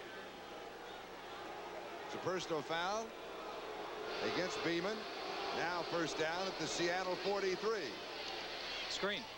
Whittington. And he is dropped at the 45. You lose 2 on the play. It'll be 2nd and 12. Bill Sandifer was there. Well, that was a good play by number 66, Bill Sandifer, because you let that little back get loose. He's not really so little. He maybe, he's 180 pounds, and he can run with authority inside. But they had Casper out there trying to free him with a block. It's a screen just outside. 65, you see him going out. But 87 was Casper getting in the initial block, but 66, Bill Sandifer did a great job of the old shoestring tackle. 2nd and 12. Stabler's pass on target. Dave Casper, tight end. Peter Cronin makes the tackle. Haven't seen much of number 87 today receiving the football, coming across the middle on a pattern that he loves. He gets a lot of company. You can see 59 Cronin following him all over the field, because they're well aware of Casper, but he's coming up short, about 3 yards short of the 1st down. It'll be 3rd down. Casper's first reception of the ball game. And this is a man who had caught 25 for 355 yards before this afternoon. After today, we'll be at the halfway point, the end of the 8th weekend of this 16-game season. Here's Whittington inside the 30-yard line, has the 1st down. Now Arthur Whittington at SMU, 3rd all-time rusher. Ahead of him, Doak Walker and Kyle Rote. Pretty good company there. Pretty good company. There's a good play by Stabler. He's looking for the 1st down. He's looking to move that football because he needs points now. He doesn't have to get him in a hurry. There's 12 minutes remaining in the 3rd quarter. He's got plenty of time to catch up. But he's got to score now. He needs to get within 14, back in the ballgame. Got to get in, because this is a very explosive Seattle offense. Whittington in motion. Stabler looks to him, goes to it. 9.4 speed. Comes inside and is decked at the 25-yard line. Next time he'll go down the sideline. It's not so crowded. You asked me in the 1st half, if a lone back is back there, what does he do? Well, this is not a screen pass. This is an outlet. He's looking downfield. The man he's looking for is not open, so he gets it out to number 22, Whittington. He knows he's out there. He's just standing waiting. That's his purpose in that particular play, is to stand out there, but maybe he'll cut to the outside. Should he not go outside? Well, I think he may the next time. Because he draws a crowd in a hurry. 2nd down 6. But running against the grain is the way you pick up big plays, big yardage. Stabler. Casper. Flag is down. Pass is incomplete. Flag dropped Back at the 31-yard line, Autry Beeman had the coverage on Dave Casper. We had Dave Casper isolated. The number 2 scorer in the conference with 6 touchdowns. Well, plenty of time for Stabler to throw. And what it is, he's well covered. It's an old out and up pattern. He's well covered.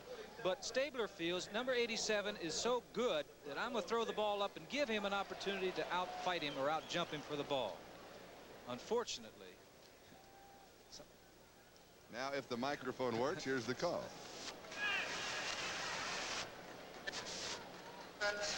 No.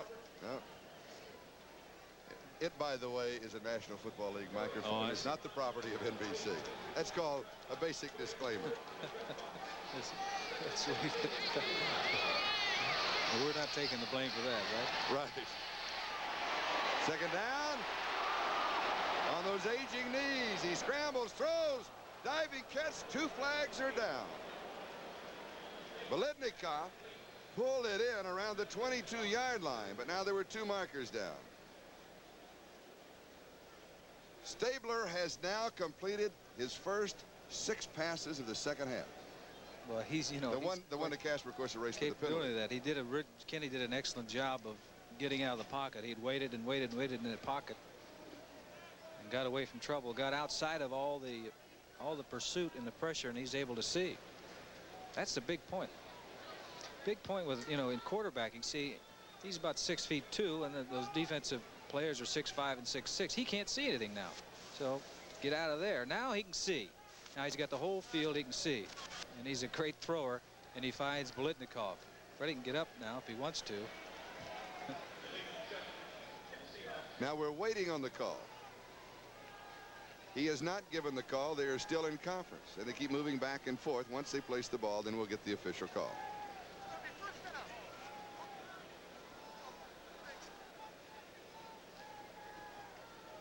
It's going to be a first down, so the penalty is against the Seattle Seahawks. What would you think?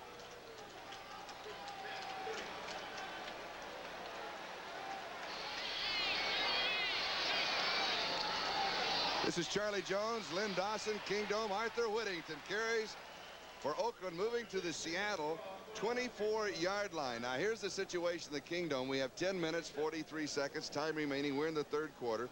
Seattle leading Oakland 21-0. They did a great job. They controlled the ball game in the first half, offensively and defensively. Van Egan only had 12 yards rushing the first half. 61-yard touchdown drive, 29-yard touchdown drive, an 80-yard touchdown drive. 7 seconds left to go in the first half.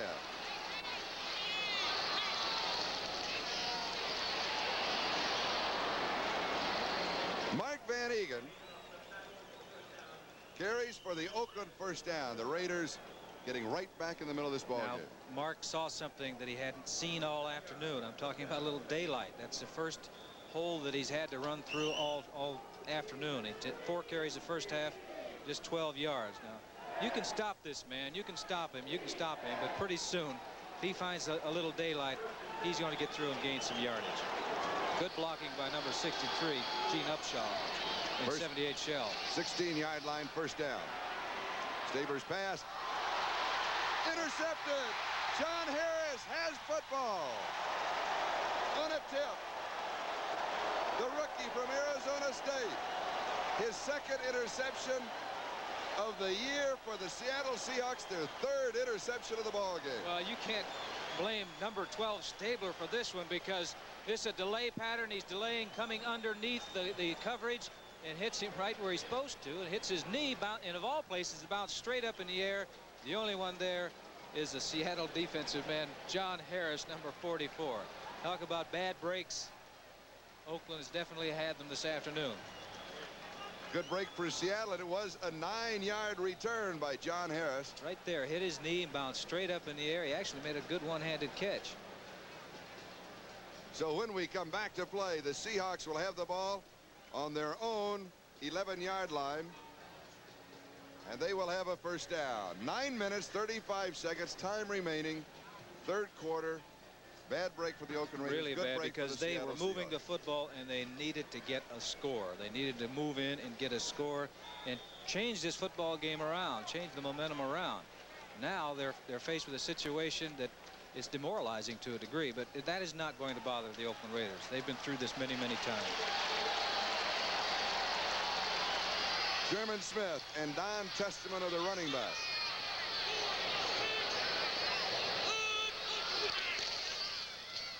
Play action. Zorn pump fake, drops it off. Testament has it. Fakes his way. A super individual effort, taking Rob Martin with him. And a first down in round.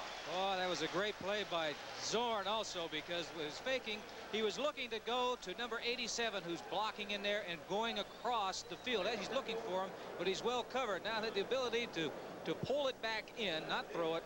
The man is covered. Then get it to 42 Testerman, who doesn't particularly want to come down. Big play.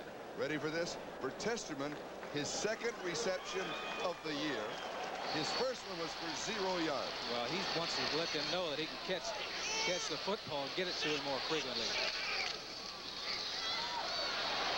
Sherman Smith. John Matuzak makes the tackle along with Rod Martin. That offense for Seattle is Zorn at quarterback, Sherman Smith, Don Testament, the 2 running backs. David Sims has a sprained knee, out for the remainder of the ball game. Steve Largent, Sam McCullum, wide receivers, Ron Howard, the tight end, offensive line, Nick Bebout, Tom Lynch, John Yarno, Bob Newton, Steve August. Putting the 3 wide receivers in the ball game, Charlie. So Steve Rabel comes in, Smith comes out. 2nd and 6.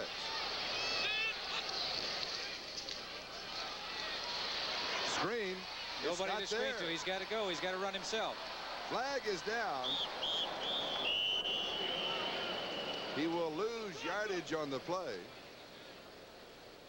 I believe it was Testerman that he wanted to throw to in the screen. Testerman got knocked down. It's good defensive play when the defensive man reads it's the screen. Don't let the screen man out. The flags are flying back and forth. John Madden is helping the officials, calling for a clip. See what the call officially is. It will be against the Oakland Raiders. They place the ball out at the 32-yard line.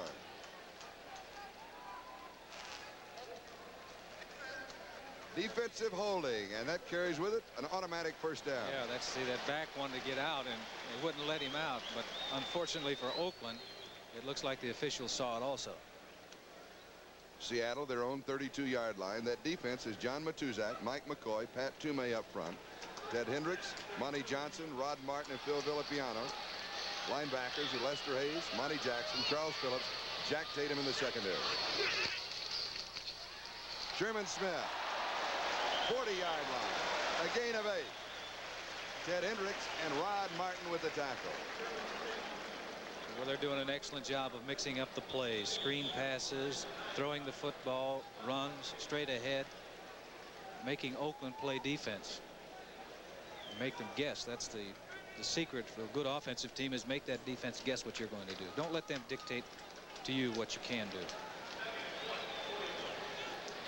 2nd and 2. 3rd quarter, 7 minutes, 20 seconds left to go in the period. Smith. First down, 45-yard line. Matuzak makes the tackle. One thing that the Seahawks continue to do, once they have possession, they hold on to that football for long periods of time. Well, and that really is, they're doing that today, but in the past, they strike quickly. Here, they're maintaining possession of that line of scrimmage. When you're able to run like that and pick up yardage, you can do a lot of things offensively. That opens up the passing game. When you get a defense concerned about one thing, they're thinking about that, you're more apt to be able to be successful in some other area. Zorn has shown play action on first down. He shows it again. Largent. Little stutter step, pushed out of bounds by Monty Jackson. Close to the first down. Let's see what the officials mark it. It will be a first down. Hey, well, these two team up very, very well. Play action pass. He's coming out. This is a timing pattern. He started deep, and he's thrown. Remember I said earlier that he threw deep to number 80, Largent, that it was going to pay off later. It's paying off now because number 42, Monty Jackson, is giving him plenty of room out there. He was 4 or 5 yards off of him when he caught the football. Largent, collegiate ball, Tulsa. In college, he led the nation for 2 years, junior and senior year, in touchdown reception. Now at the Oakland 45-yard line. Straight shot. Don Testament. I'll tell you, they're ready to play offensively up there because number 51 is John Yarno, the center. And this is straight ahead. And he gets a good block on Sistrunk. You can't move him too far, but just give the back enough daylight to get through there so he isn't hit in the backfield.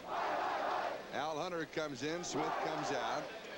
So it's Al Hunter and Don Testament, the 2 running backs. Zorn has completed 6 passes in a row. He is 10 of 15 in the ball game for 130 yards through the air. Testament gets the call again. He's got the first down. Otis Sistrunk with the tackle. Monty Johnson was also there, along with Rod Martin. Number 60, the nose guard, Otis Sistrunk. He's taking one side or the other. He's doing that. You have to generally when you're playing over the offensive center. But that good hard running by Seattle is picking up valuable yardage. They're moving that ball, and another thing, Charlie, they're keeping possession of it, and that clock is working in their favor. And the man who started it all was John Harris with the interception back on the Seattle 11-yard line. Al Hunter. Tackle, Charles Filyaw. He's about as big as the side of a building. You have to run around that man. That was a good job by the defensive unit of Oakland because they got penetration that time. That was a play out of the I formation where the back can run anywhere he wants on the field.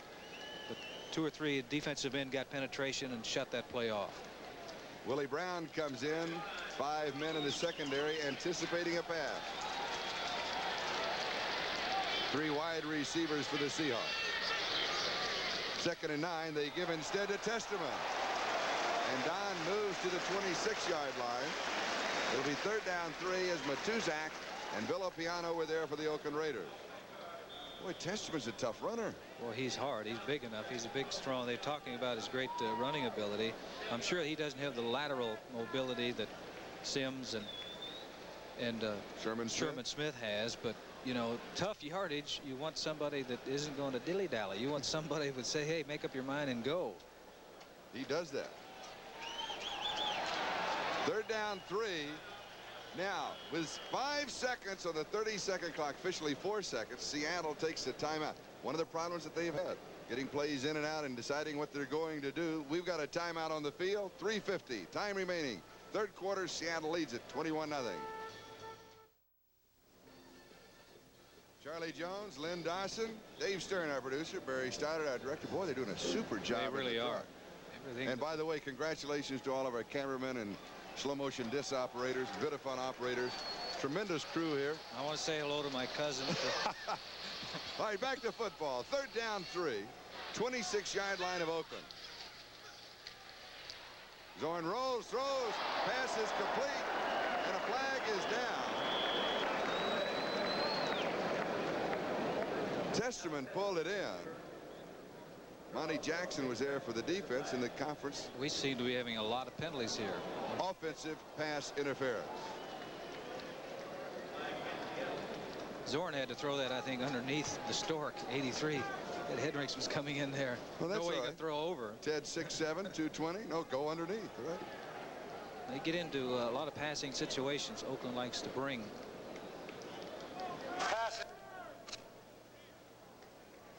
Can you read lips? I believe he said number 87, Ron Howard. Well, the tight end. That's a guess. We pause briefly for station identification. This is the NBC television network. This is Channel 5, KING TV, Seattle.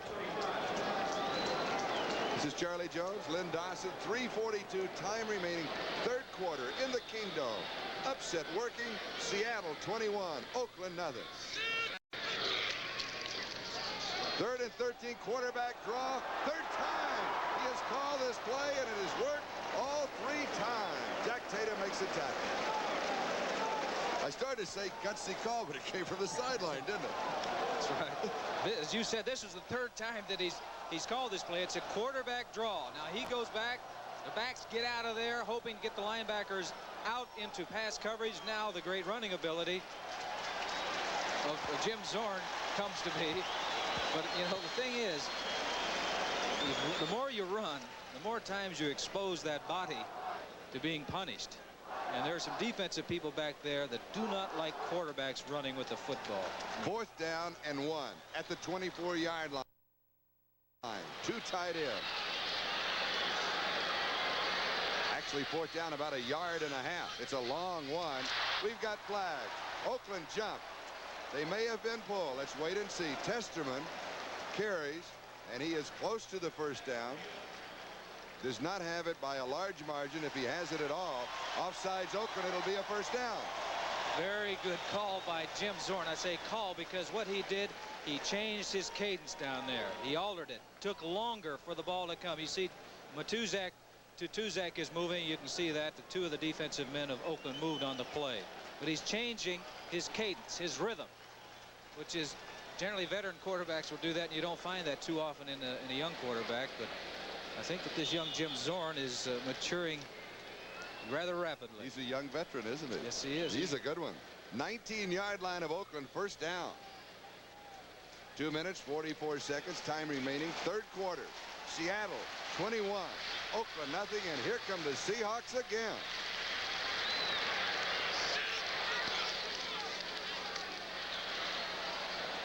Goes deep. It is incomplete. Largent, 6-yard line. Monty Jackson had the defensive coverage. It'll be 2nd down back at the Oakland 19-yard line. And where are we isolated? On the cornerback, Monty Jackson. All-Pro number 42, Monty Jackson. He's got his hands full with number 80, Largent. Good move there. Gets right up to him. Now the ball is on the way because the timing is excellent. But that is great coverage.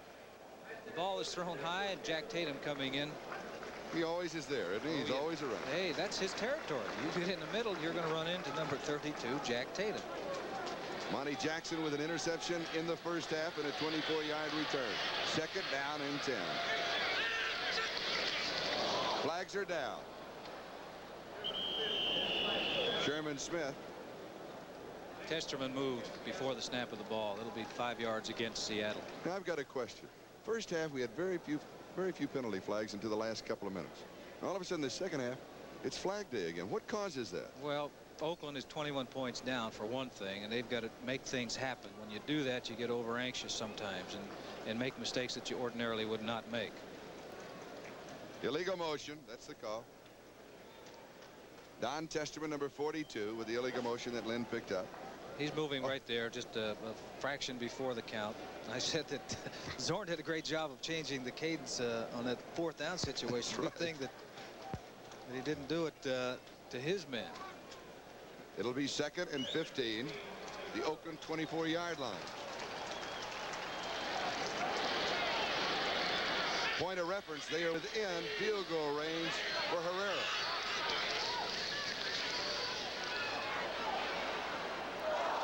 Incomplete at the 11. Steve Rabel almost had a sensational grab. It was low. Couldn't quite pull it up. And I might add that it's good that it was low, because if he doesn't catch it, generally that ball is not going to pop and tip in the air and give a defensive man an opportunity to intercept it. But he's getting some pretty good pressure. Ted Hendricks faking. Now he's coming, but he's getting pressure from the outside from John Matuzak right there. That's pressure. Well, you feel it. You know, you don't look at the man, but you feel it. And you see the ball is thrown low. But you're right. That's the only spot it could be caught without any problems from the defense. 3rd down, 15. Sherman Smith is the lone remaining back. 3 wide receivers. Zorn scrambles. His specialty. Look at that. Now he throws. Almost intercepted. He was trying the same kind of a pass to Sherman Smith. Kind of low and away on the outside corner. Good defensive play. We said before the show that these are young, lively knees. I'm talking about his legs. And he adds a dimension. He getting away from these people. He's got good speed, so he can run away from 76, McCoy. Now he's throwing it down and out, low, so that if his man doesn't get it, chances are that no one else would get it. But Monty Johnson almost came up with that football. 42-yard field goal attempt by Herrera.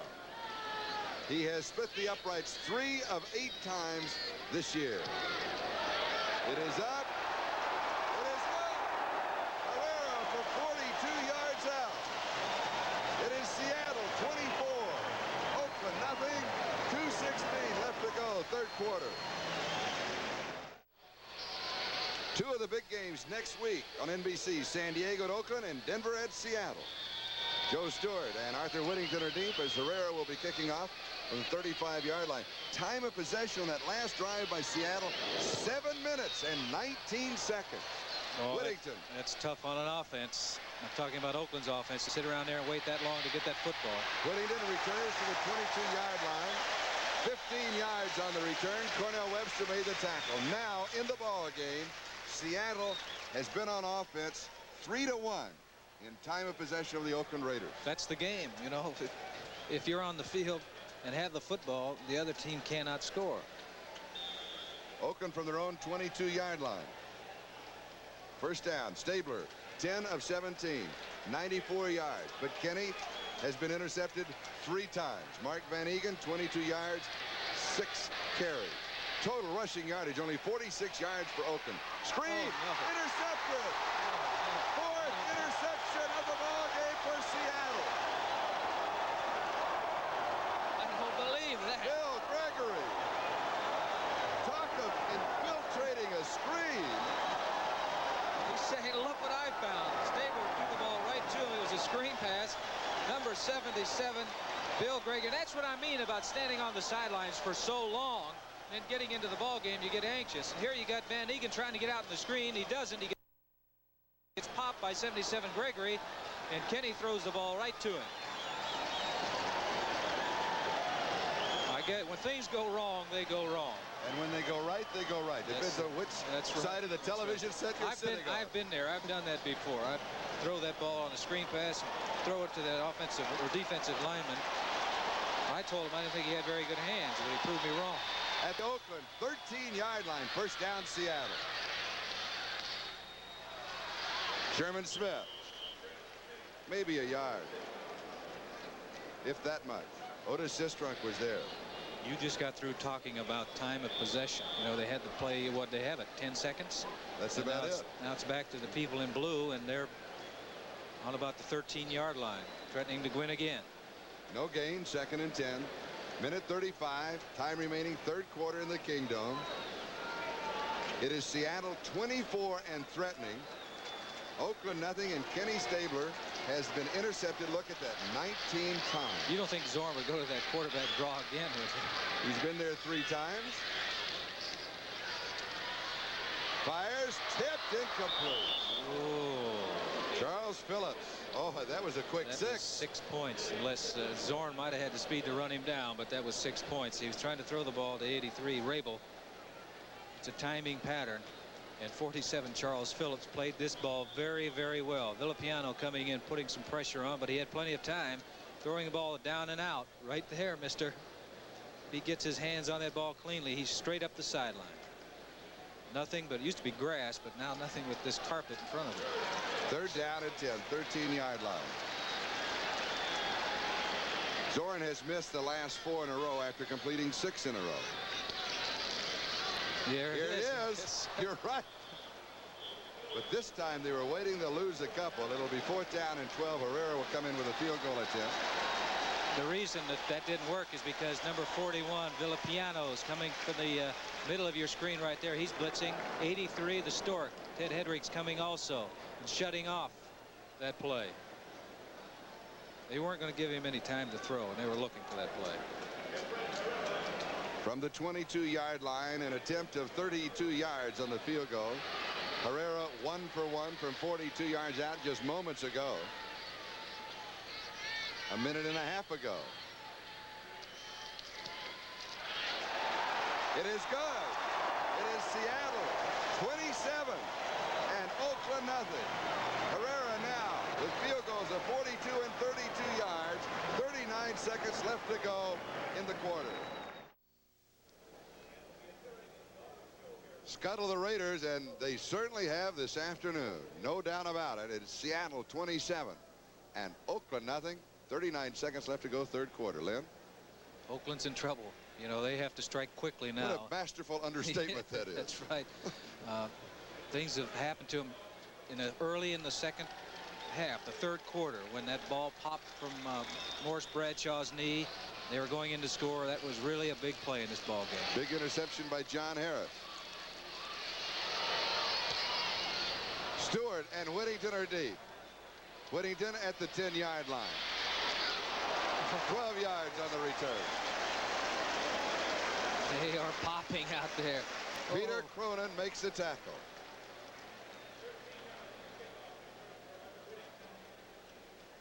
Oakland has to get something going. They're being demolished at the 23-yard line. First down. I've never seen Oakland dominated like this.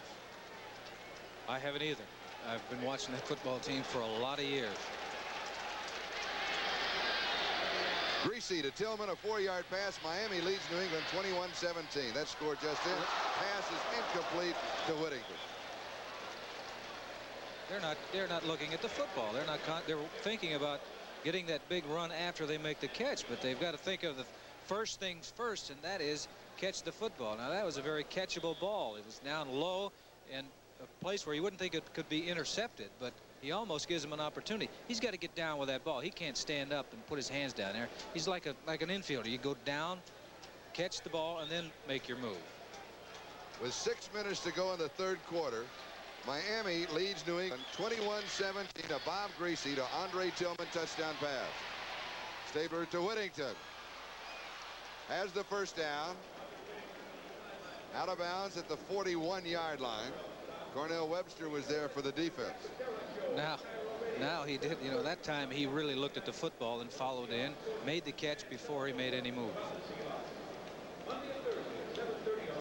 gain of 20 yards on the play. The Raider boosters very quiet here this afternoon. Oakland at home hosting San Diego next week. Seattle at home hosting Denver. Oakland has been at home only 3 times in the first half of the season. Whittington, indecision. He'll lose a couple of yards. It'll be 2nd and 12. Webster makes the tackle, and time will run out in the third quarter on that play. The gun sounds. That is the end of the third quarter. It is Seattle 27 and Oakland nothing. 3 are in the book. We'll be back with the 4th chapter in a moment. This is Charlie Jones, Lynn Dawson, as we're set now to start the 4th quarter. Is Oakland through in this ball game? No, Has Seattle already won it? They're not through yet, because in the past they've shown what they can do, but they've got to get something started right now. They've got to score quickly, and their defense has to do a better job, because their defense is not shutting off this fine Seattle offense. Oh, Seattle has been outstanding. Let's go to the action now in the 4th quarter in the Kingdome. Big upset working here in Seattle. And don't forget, next weekend on NBC, NFL football, it's a doubleheader. The 4 o'clock ball games, Baltimore and Miami, San Diego to Oakland, Denver and Seattle. I'll come back and give you the 1 o'clock ball games in a moment. Stabler goes right to work. 2nd and 12. All kinds of time. Pass is complete at the 48-yard line, Seattle territory. It'll be about a yard shy of the first down, going to Cliff Branch. Boy, that was a good play by Cliff Branch, making that catch. He was way downfield, and it was a comeback pattern toward the sidelines, but he was well aware of everything. He was aware of the sidelines, where he was located. He was aware of the defensive man, where he was located. And Kenny's throwing the ball that if he doesn't catch that football, nobody is. Great job by both the quarterback and the wide receiver, Cliff Branch. 3rd down 1.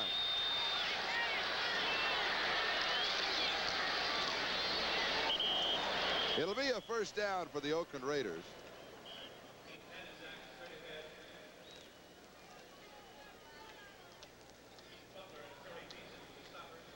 Terry Beeson makes the tackle. I'll say this Seattle defense, they're not giving things away very easily. Otis Sistra. Been a long afternoon for that defense, because they've been on that field so much of the time. John Madden, his record, it is outstanding in the NFL. 99 victories, 27 defeats, 7 ties. He thought perhaps today would be number 100. It will have to wait. Stabler's pass, Fred Biletnikoff, and Fred has it at the 35-yard line. Keith Butler makes the tackle. It's a first down. This is a Freddie Biletnikoff's type of situation because the defense, Seattle's defense, does not want to give up that long ball that they strike in a hurry. So they're going to be more apt to concede things in the 15 to 18-yard area. Nobody does that any better than Fred Biletnikoff. He can run those patterns. He'll run 25 yards down the field and come back and catch it about 8-9 yards deep sometimes. Stabler. There Again he is. with lots of time. Again the comeback pattern, and this time Fred missed it. Stabler was simply off target on that. Yeah, he threw behind Fred on that time, and Fred did a great job really of getting open because he'll run down the field maybe 20-25 yards and come straight back at the quarterback when he finds a lane that the quarterback can see through. I remember asking Biletnikoff about his speed several years ago. He's always been known as a move man. Do you know that they have never clocked him? Because the Oakland Raiders did not want anybody to know how fast he was. Well, and Fred always described it as, I have deceptive speed. Now, what that means, I don't know. I'll tell you one thing. He's been in the end zones a lot of times with those defensive backs looking back, finding out what had happened. Stabler. Keith Butler. That is the third sack for the Seahawks. Third sack. Now remember, they had only 7 prior to this ballgame for the rest of the year. Well, they had to get some pressure on Ken. With the 4-man rushing, they were not getting that job done. So they came with the linebackers. You can see number 53 is Keith Butler coming through. Nobody touched him, making the play. And it's really a big play because it puts them way back. Now they've got some 21 yards to go for a first down. And I don't know as if they would punt the football if they gain some yardage. They probably go for the first down. They've got to.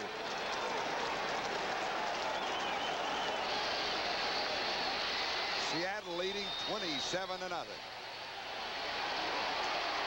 Stabler throws.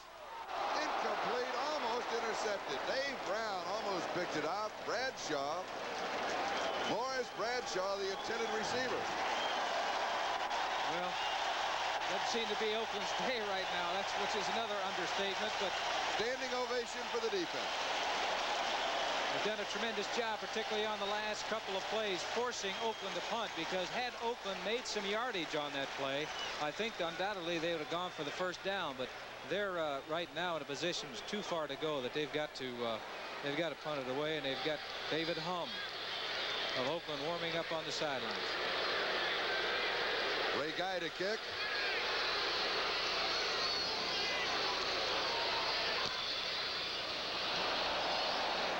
He goes for the corner. This time he hits it. Officials will mark it out at the 21-yard line. Timeout on the field. We'll be back in a moment. As Lenny Dawson pointed out, Dave Hum loosening on the sideline. Seattle has the ball first down, their own 21-yard line.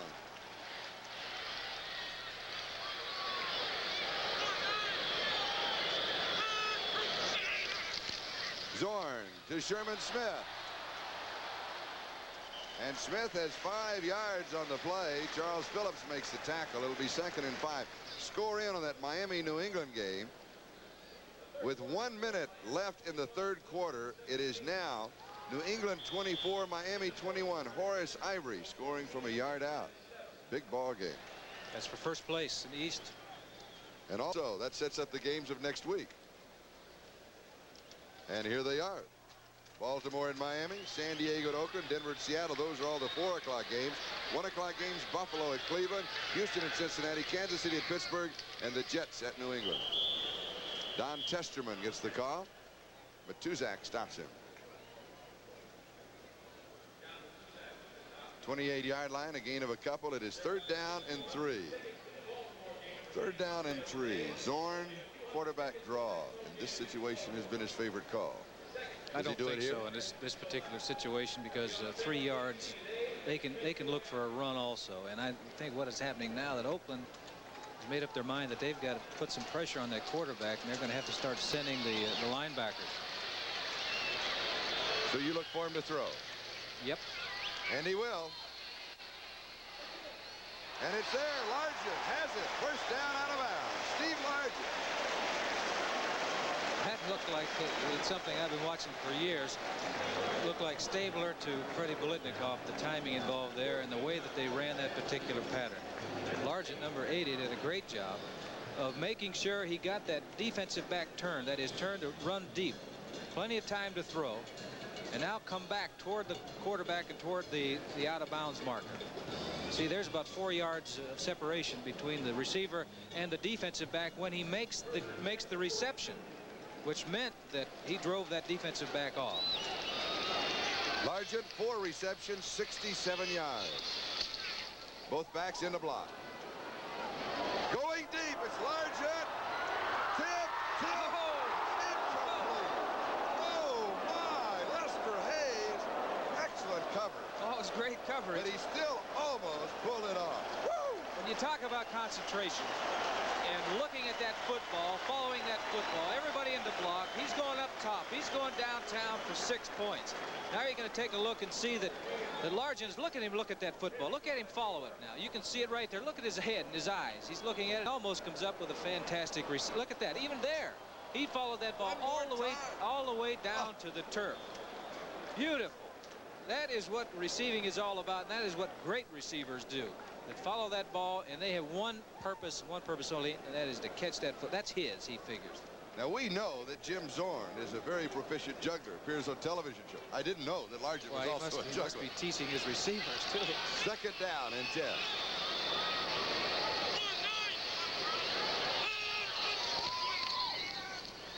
Zorn scrambles. Whoops. Decides to run it instead. He'll lose some yardage. He'll lose about 5. It'll be third and around 15 as Charles Phillips made the tackle. Now, let us point out on the screen here in the Kingdom, they have the replay.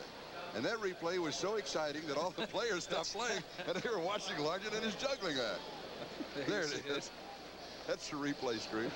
Oh. It'll be third down and 15. 10 minutes, 49 seconds, time remaining in the ball game. Seattle way out in front. 27-0 over the Oakland Raiders. That last play, that pocket was changed. He went back in the middle of the pocket behind the center, then he sprinted out to his right. And because he's got such great speed, he's able to do that.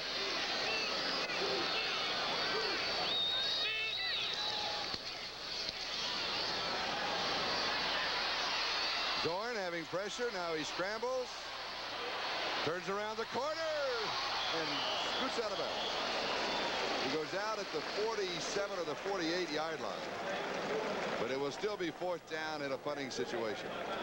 You're talking about, you know, what an advantage speed is. See, most team sports, the big thing that you must have is speed. That's what everybody's looking for. And number 10, Jim Zorn, has that speed. Now he's getting out of trouble. He's looking to throw, but you see number 83, Ted Hedrig's coming in there. He's got a little open field. Now he's getting smart because now he shouldn't stop there. I'll tell you that. He should keep on moving. Because no one says that the defensive man is going to stop just because you cross that white line. Beginning of the telecast, you mentioned that Zorn, the number 2 rusher for Seattle, 63 yards and 5 carries in the ball game. Weaver to punt. Colsey with the return. Watches it roll. It'll be a good kick for Seattle. It'll be down around the 14-yard line. We'll stop the clock. 10:07 left to go in the ball game. Seattle 27, Oakland nothing. In the fourth quarter, Baltimore still leads Denver 7-6. That's good news for Raider fans. Now, if that holds up and the game here stays at it, that means that Denver and Oakland would still be tied for the lead in the West. Their records would both be 5-3. Seattle would be 4-4, solidly in third place. Seattle knew going into this game that it was a must-win for them if they had any aspirations of staying in the race. From the Oakland 14-yard line, Stabler drops it off underneath the coverage. He goes to Mark Van Egan. Egan out to the 23-yard line. It'll be second down and about a yard. Charles McShane makes the tackle. Now, if all of that holds, then that means it's San Diego at Oakland. Big ball game next weekend on NBC. Denver at Seattle. Baltimore at Miami. Baltimore trying to get back in the race in the East. So things are beginning to get exciting at halfway mark through the season. Right. Mark Van Van Egan picks up the first down. Keith Butler makes the tackle. And our crack staff is going to give us the information that they passed to us that I did not get a moment ago. And that is, when was the last time Oakland was shut out? Against Houston in 1966. See how quickly we're right on top of everything today. I remember 66. Thank you, David Stern, our producer. It was 12 years ago. Stabler throws. Morris Bradshaw. And a first down. 8 minutes, 45 seconds, time remaining in the ballgame. Sammy Green makes the tackle. Oakland at their own 38. Seattle's setting back now. Their defensive secondary, they're conceding the balls in front, and I think what they'll do too is they'll do that, then all of a sudden they'll put a blitz on Kenny Stabler, hoping to rush him a little bit, because he's had plenty of time to throw. Here they come. Comeback pattern, far sideline. Morris Bradshaw, it's complete. It's a first down. Seattle 49-yard line. What comes to my mind is Cornell Webster was there for the defense, is what happened to David Hum, who was listening up. I thought we'd see him in this series. Well, they need to get some points on the board, and their man is Ken Stabler. He's done it so many times in the past. I said they had put some pressure on. You can see number 59 is Charles McShane coming in and trying to put pressure on Stabler, but the timing is excellent. The reception is good. I don't like to see receivers catch the ball in their chest, though, because if a man hits you as the ball hits your chest, it's going to bounce away. But if you catch it in your hands, you got a shot of. Morris Bradshaw again. A gain of 8 yards on the play. It'll be second down and a couple. But I should add, the important thing is to catch the football, however way that you would like. Mark it second down and 3 at the Seattle 42. Bradshaw 3 for 31. We're moving on the 7-minute mark. Time remaining in the Kingdome this afternoon. This would mean Seattle at the midway point. Their record would be 4-4. Pete Banaszak.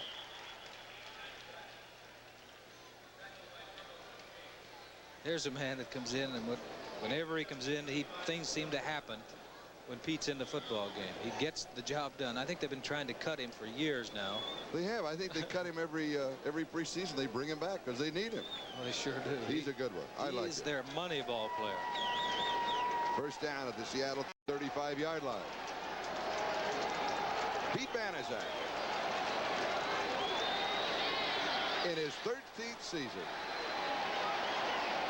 Stabler throws. Bradshaw has it again.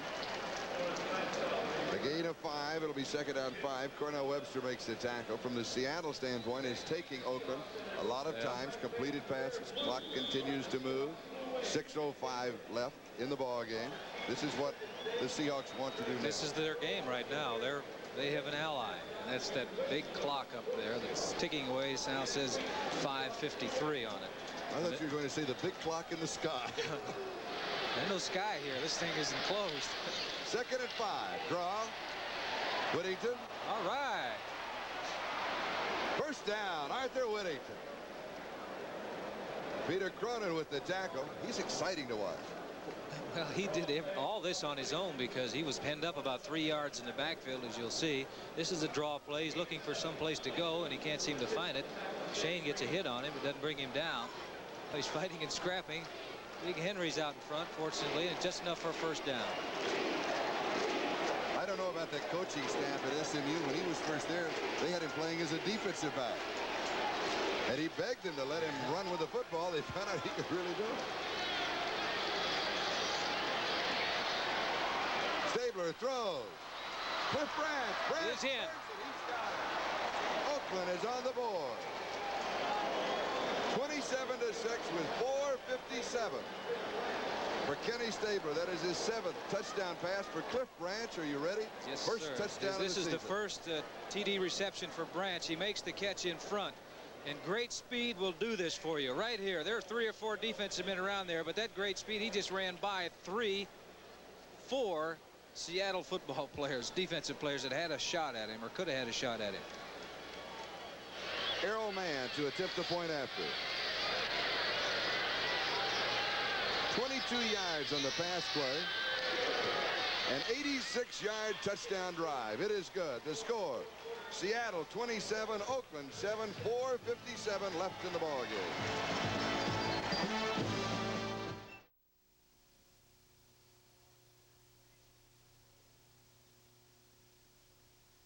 Seattle suspects an onside kick.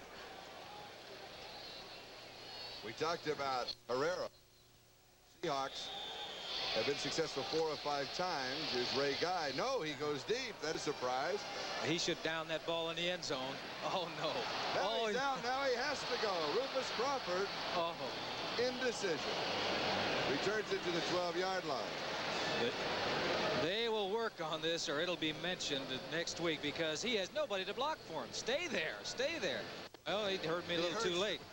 Now you better go and put that football away. Look at him carrying that ball down there. One thing they don't want to do is give up the football. Right? Yes. Oh, that puts your offense in a bad situation back. I have a feeling that Jack Patera is going to say yes, he is. And they'll discuss it right now. Yes, sir. That's not a discussion. No, that isn't. Because a discussion involves 2 people talking. That's right. All right. Steve Meyer is now the quarterback. What's he doing? Screen pass. Here's a screen. It is complete. Testerman looks for help. Look, he has it. Breaks it. 29-yard line. Lester Hayes makes the tackle. A flag goes down. Sistrunk was also there. 17 yards on the play. And another Raider has been shaken up. Personal foul against Oakland. We'll take a timeout with the score. Seattle 27, Oakland 7. Back in a moment. Here's that last play. Meyer in at quarterback. He fakes over to his left. Now it's going to be a screen pass to number 42, Testerman out here. You talking about determination to run. There's 1 man. 2 men had a shot at him. He's going to end up getting 17 yards. 3 men had a shot. Monty Johnson didn't bring him down. Lester Hayes is a man that finally brings down number 60, Otis Sistrunk. This is where the call came in for piling on or unnecessary. The elbow in the back stick. Yes, it's just a frustrating afternoon for us, and I'm just going to let you know I don't like it. Now there is Testerman. He came out limping, and Lester Hayes is still being administered to. And what we were talking about just a few moments ago, as that replay was on the screen with the time on the field, both of the ball clubs on the field were watching the replay. Now with the penalty on Sistrunk for getting there late, the ball goes out to the 44-yard line. Now this is the first appearance this year for Steve Meyer. Well, he's 1 Our for staff 1. all says yes. 1 he's for 1. Boy, first appearance, 8th ball game, and you come out throwing from your own end zone. Why not? Yeah.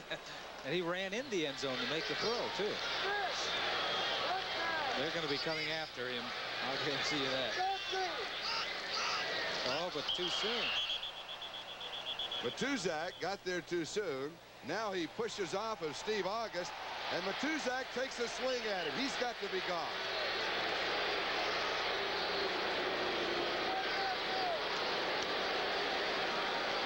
They are calling illegal procedure on Seattle, which means one of the offensive linemen from tackle to tackle move before the snap of the ball. It's an automatic call. Now, did my eyes deceive me? Let's see if the radio's working. False start on the offense, number 61. Did not Matuzak take a swing at him? Well, I would have qualified or classified that as a swing. I thought that was automatic. Let's see if we have it with our crack staff here. Matuzak is on the right, number 72. It'll be a little further down on the disc if we have it. No, we just had the movement of the offensive line. Well, if you're going to take a swing, do it when the officials are. No, don't do it when everybody's standing around watching. 1st and 15. Meyer to throw. Look at this. Target. Brian Peets, the backup tight end, rookie free agent from University of Pacific. Charles Phillips makes the tackle for Oakland. Tom Meyer came into the ball game. His very first play, came out throwing, got a penalty on the second one. Here he is again. He's saying, I've been sitting around a long time, and he does that under duress. He got nailed as he threw it. That's a perfect strike. Number 88, Brian Peets. Right here, he's going to take a shot right here. Bang. And throws a perfect strike. Now, a quick background on Steve Meyer from New Mexico. Third year, taken in the 4th round of the draft at 76. Played in 4 games last year. Threw for 4 touchdowns against Tampa Bay. Boy, he is hot. Also, he was featured along with Jim Zorn a week ago. Yes. On NFL 78. They are not bashful. The Seattle quarterbacks, they come out and they'll throw. Generally with 3 minutes and 40 seconds remaining, and you've got a comfortable lead like they have, you think, well, we'll run a few plays, run out the clock, but not this Seattle team. Remember seeing the name Don McGuire on the credits? Yes. Of NFL 78? Yes. Well, he went to school with Steve Meyer. That's one of the reasons that he was on the show last week. No, the other reason, he's a very good quarterback. First down, Oakland, 39-yard line. Oh, good hit. Al Hunter had the ball, and Matusak had Al Hunter. Yes, somebody got the big twos, got him angry out there, because he really puts a shot on number 24, Al Hunter out of Notre Dame. Bang. You know, that's the way to tackle. That is the way to tackle. That's easy for you to say up here. Up here, yes. I mean, I should say the proper way. 3 minutes, 8 seconds. Clock is moving. Time remaining in the ball game. Seattle leads it 27-7. Steve Meyer. Handing off. Testerman will lose a yard, maybe 2. Otis Sistrunk was there. If he's going to pass the football, he's going to do it under a lot of pressure, because Oakland, that defensive unit, they've got about 8 people up near that line of scrimmage going after the quarterback. Next week's doubleheader on NBC. The 1 o'clock games in the East. Buffalo at Cleveland, Houston at Cincinnati, Kansas City at Pittsburgh, the Jets at New England. The 4 o'clock games are 1 o'clock on the West Coast. Baltimore at Miami, San Diego at Oakland. That's always tough when they meet, although the Chargers have not been playing that well under Don Coryell. And Denver at Seattle, another sellout in the Kingdom. 3rd and 9. Meyer throws as he was hit, and a bounce pass to Steve Largent is incomplete. Well, I said that if he's going to throw the football, he's going to do it under pressure. They had all the linebackers coming. Had he gotten the ball up, Largent ran a good pattern. He was open, but he caught it on the first bounce. That's not allowed here. It was Monty Johnson, number 58.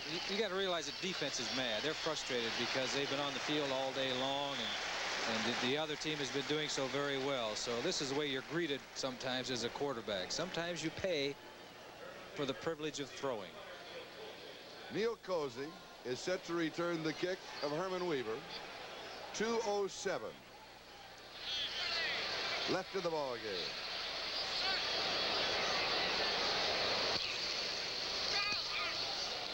Just a high, lazy floater. Will be down in the neighborhood of the 11-yard line by Seattle. 89 yards away from the end zone. Charles McShane was there. 2-minute warning. Seattle 27, Oakland 7. With 6 minutes, 34 seconds to go in the Miami-New England game, Garo Yepremian, a 29-yard field goal. That game is tied 24-24. Be sure and stay with us, time permitting, following this ball game. The Sperry NFL report to update all of the action if our game is over in time, of course. Now, the officials mark the ball at the 13-yard line. And a new quarterback for the Raiders, Dave Hum of Nebraska, in his 4th year. 1 for 3 throwing this season. I bet he's thrilled about being in this situation. Backed up on the 13-yard line. Now with 4 minutes and 43 seconds to go in the ball game between Baltimore and Denver. Baltimore still leads it 7-6. Bill Troop, the Baltimore quarterback, has left the field with a shoulder injury. Mike Kirkland has replaced him.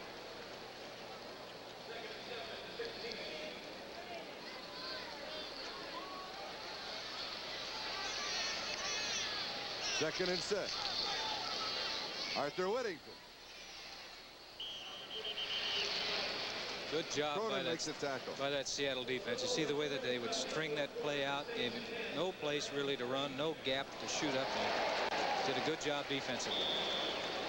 What we're looking at is Denver and Oakland still tied, both with 5-3 records. Seattle in 3rd place with a 4-4 record. Just 1 game back. 3rd down and around 4. Hum to throw. He fumble. No, they'll rule it an incomplete pass. It is an incomplete pass. That is the 4th sack of the ball game for Seattle. And only their 11th of the year and 4 of the 11 this afternoon. Yes, sir. They call that incomplete. He's going to get a lot of pressure. Bill Sandifer, number 66, is a man right up there. What do you do now? Up the gap. Wait a minute. Wait a minute. Wait a minute. He tucked that ball back underneath. It was a break for Oakland. Looks like a break for Oakland because he starts his motion forward, but he pulls it back. Pull it back right there. Unless he threw it right there at the last second. If that's the case, then it was intentionally grounded. At any rate, it's 4th down. And 4th down is actually it's a break for Oakland. Another bad one, but it's a break. Ray Guy will be kicking to Rufus Crawford. 47 seconds left in the ball game.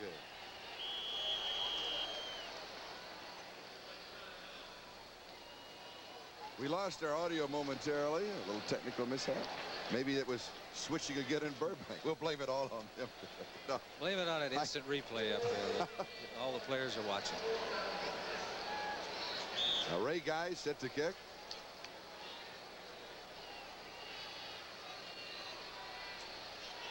Rufus Crawford for the return. It's been a Seahawk afternoon in the Kingdom. Terrible kick. And it goes out of bounds. That stops the clock. 47-yard line of Oakland. Seattle has the ball. The Seahawks lead it 27-7. John Madden, the head coach of the Oakland Raiders, he'll be glad to get home. They've only had 3 home games out of the first 8. This is a game that Oakland wants to forget about, to get out of this Kingdom and go back to Oakland, California to regroup, because you're going to have games like this. This happened to be Seattle's afternoon today. At the Oakland 47-yard line, 1st down. Steve Meyer, incomplete to Al Hunter. Due to technical difficulties, the sound portion of your program is temporarily impaired. It is not your set. Please bear with us. We're working on it. I'm surprised you don't just go ahead and run it out. Well, see, I'm sure that the quarterback, Meyer, is saying, I don't get to play very often. And I don't get to throw the ball except in practice. All right, we had audio problems again. And again, we apologize. We have it back. Tom Meyer is in there throwing the football on every down. Steve Meyer. Steve, I'm sorry. Stay alert. We're going to hold a quiz. That, you know, everybody else is saying, run the ball and get this thing over with, right, so we can get out of here. It was a Duke Ferguson just came in with a play from the bench, and I feel very confident that is the instruction.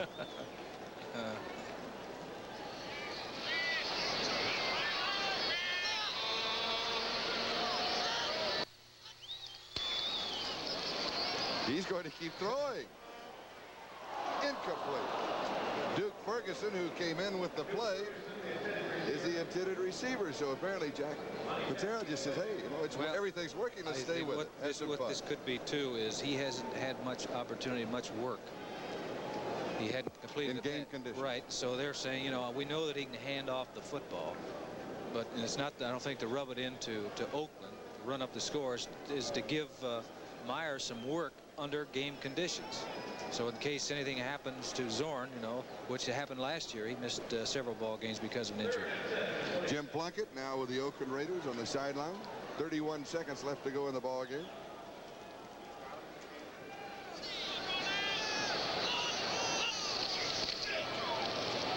Don Testerman. And now all that the Seahawks need to do is just go stand in the huddle. 19 seconds and counting. That will wrap it up here at the Kingdom. One of the major upsets the 1978 season. The executive producer of NBC's NFL Football is Don Omeyer. The telecast of today's game was produced by David Stern, directed by Barry Stoddard, the associate director, Jim Marcioni. This has been Charlie Jones, Lynn Dawson, Seattle 27, Oakland 7. Your impressions, Lynn? Well, I'm very impressed with Seattle because they just completely turned things around to what happened a week ago. Now to New York City, Bryant Gumbel, the Sperry NFL Report. We'd like to welcome those of you who've been watching that tremendous upset of the Seattle Seahawks pulled on the Oakland Raiders. We've still got 2 great ball games going on. We're going to send you to look at one live. It is going on in Baltimore right now. The Broncos going against the Colts. Let's check in there live with our announcers, Marv Albert and Mike Hafner. Okay, we are not going to check in live, so let's pick up on the scores of this day, week number 8. The Redskins against the Giants. The Giants pulled an upset on a week of upsets. Today they beat the Redskins 17-6. It is loss number 2 in a row for the Redskin crowd. Joe Theismann had a bad day throwing 3 interceptions. San Diego against Detroit. The lowly Lions pulled a surprise on the San Diego Chargers. This one 31-14 as Gary Danielson had a big day, as did all of the Lions offense playing at home. St. Louis against the Jets. The Jets a winner in this one. The final there, 23-10. Matt Robinson over Steve Pizarkowicz. Cincinnati against Buffalo. Buffalo a winner 5-0. The Bengals are now 0-8. Chicago against Tampa Bay. It's 5 straight losses for the Bears. They came out on the short end of a 33-19 score. Philadelphia against Dallas. Dallas a winner in this one, 14-7. The Eagles come up losers. The Cowboys now tied for first place in the NFC East with the Washington Redskins. Green Bay against Minnesota. The Vikes assert themselves back in the race in the NFC Central. They beat the Packers today 21-7. Cleveland against Kansas City. The Chiefs a surprise winner in this one, 17-3. Tony Reed had 97 yards rushing. New Orleans against Los Angeles. This one is in the 4th period. It is another surprise. The Saints are out in front, 10-3. Miami against New England. This one a dandy going on for first place in the AFC East. New England out in front, 31-24. Atlanta against San Francisco. The Falcons have just come back to tie. It is tied at 17-all in the 4th period. Oakland against Seattle, as you just saw. Seattle a surprise winner and a big winner, 27-7. And Baltimore against Denver. This one in the 4th period. It is Baltimore 7 and Denver 6. We'll come back with some final notes right after we take a commercial break.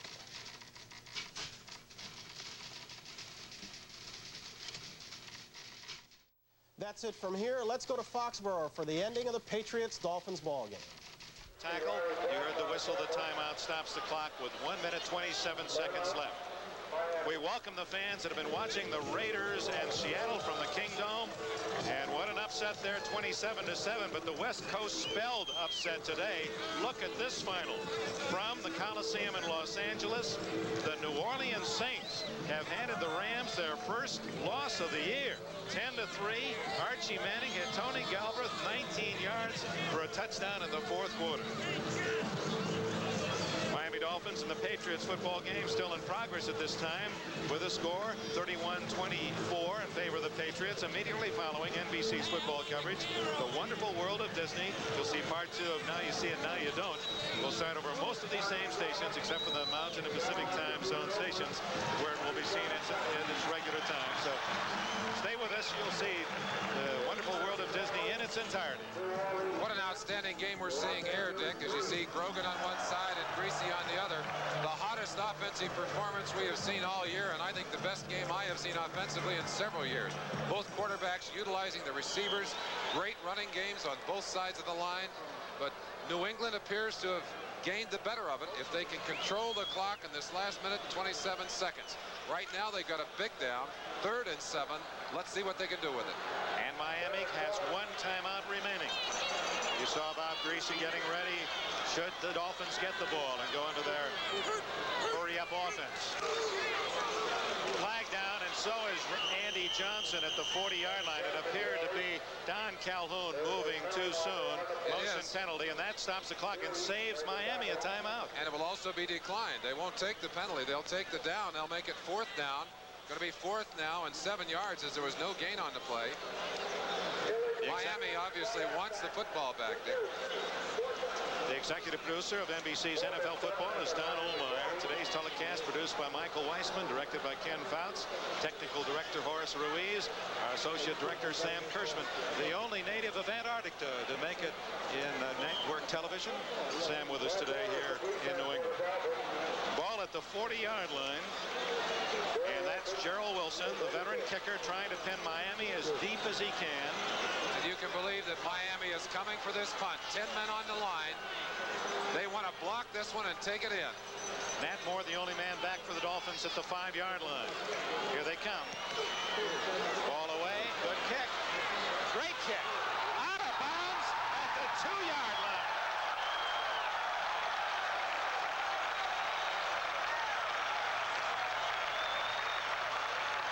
Just another encore for an already happy audience here in Foxborough, Mass.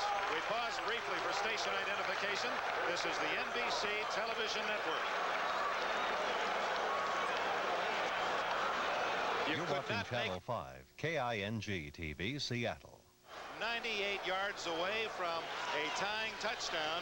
Bob Greasy takes his team into the end zone to huddle with only a minute 16 seconds left, trailing 31-24, and one timeout remaining. But if I had to pick a quarterback that I would hand that kind of situation to, it would probably be Bob Greasy. He goes to work. Very loose pass defense by New England.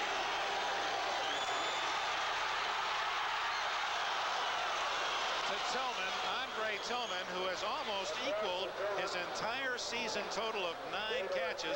That's his 8th today. No huddle by Miami. Let's see if they take advantage of the new rule and try and catch New England offside. No, they're waiting. Clock running all the time. 55, 54. Greasy in trouble. And now they have to spend their final timeout. Tony McGee, number 78 with a sack. Tony McGee calls himself the designated sacker. He's had 2 of the 3 sacks today. You saw him right there with a big play defensively. No huddle for Miami. They've got to get down the field. They did not call time. McGavi's running. 40 seconds. 3rd down play. Tipped in the air, incomplete. They haven't changed the yard marker on the down. They said 2nd down. I think that was the 3rd down play already. It was. Now it's 4th down, and Don Shula, he's looking for a miracle. They're showing 3rd down on the sideline marker. Let's see what happens.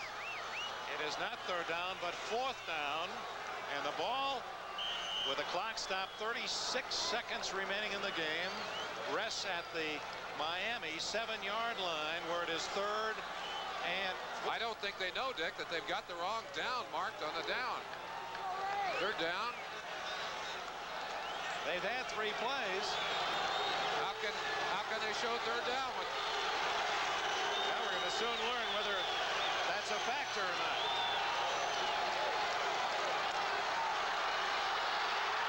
A safety, and now it's over. Richard Bishop gives New England an insurmountable lead. 2 more points for the Patriots. They lead 33-24, and they're celebrating a victory. Dick, actually what had happened, they got a 1st down on that 15-yard pass.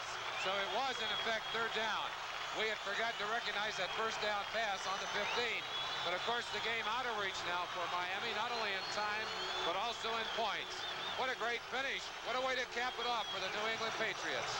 They played outstanding football offensively. The defense had trouble stopping Miami most of the day. But when it counted, with the game in New England's favor late 31-24, the defense played its best football for Chuck Fairbanks. He called this the biggest game of the season. And that, therefore, by his own definition, this will be his most important win. And you saw him go out onto the field to welcome his defense off the field. He's got to be thrilled with the way his entire team has played today. Kind of performance that makes coaches just warm up inside. And in turn, although it'll be in defeat, Bob Greasy's return as the starting quarterback for the Dolphins has to be heralded as a success. He moved the team very effectively, threw the ball well, and they'll get another chance, last game of the season in Miami. And they'll have the home field advantage. Appropriate, too, to say, as they try a little onside kick to finish this thing up. appropriate, too, to remember what an outstanding performance they've had today. They have not played bad football. They have simply met a team that played better football than they did. Mike Hawkins, 59, recovered the unusual onside kick off a free kick from the 20. Greasy, he's been there before in victory and defeat. And this very intelligent veteran quarterback, wonder what he's thinking right now. I wonder what's going through his mind. Well, one thing he knows is that he put a lot of good things together today, and I'm sure that those are the kind of things that Don Shula, who is a veteran and intelligent coach, will pick from the films to show to his team. He'll show them some mistakes, too, but he'll draw the strength of what they did right in this game, and they've done a lot of things right. New England's going to be 6-2. Miami 5-3. The Jets won today. They'll be tied 5-3. And next Sunday here on NBC at 1 o'clock Eastern Time, it'll be our pleasure to be back here in Foxborough to see the Jets challenge New England's lead. So it's still a dogfight atop the AFC East as we reach the halfway mark of the 1978 season. Miami spends its final timeout. 23 seconds left. I think they're postponing the agony, and I can't blame them for that, Dick. But looking back at this game, what an explosive contest. Back and forth throughout the day. Certainly the kind of game both teams can be terribly proud of. Well, let's recap the scoring. Miami scored on a run by Williams, 7-0 first quarter. Then New England tied at 7-7 on Johnson's short run. New England went ahead 14-7 after Doug Bedoyne's second interception led to that touchdown by Cunningham. Then Greasy to Moore, 9 yards to tie it. But before halftime, New England marched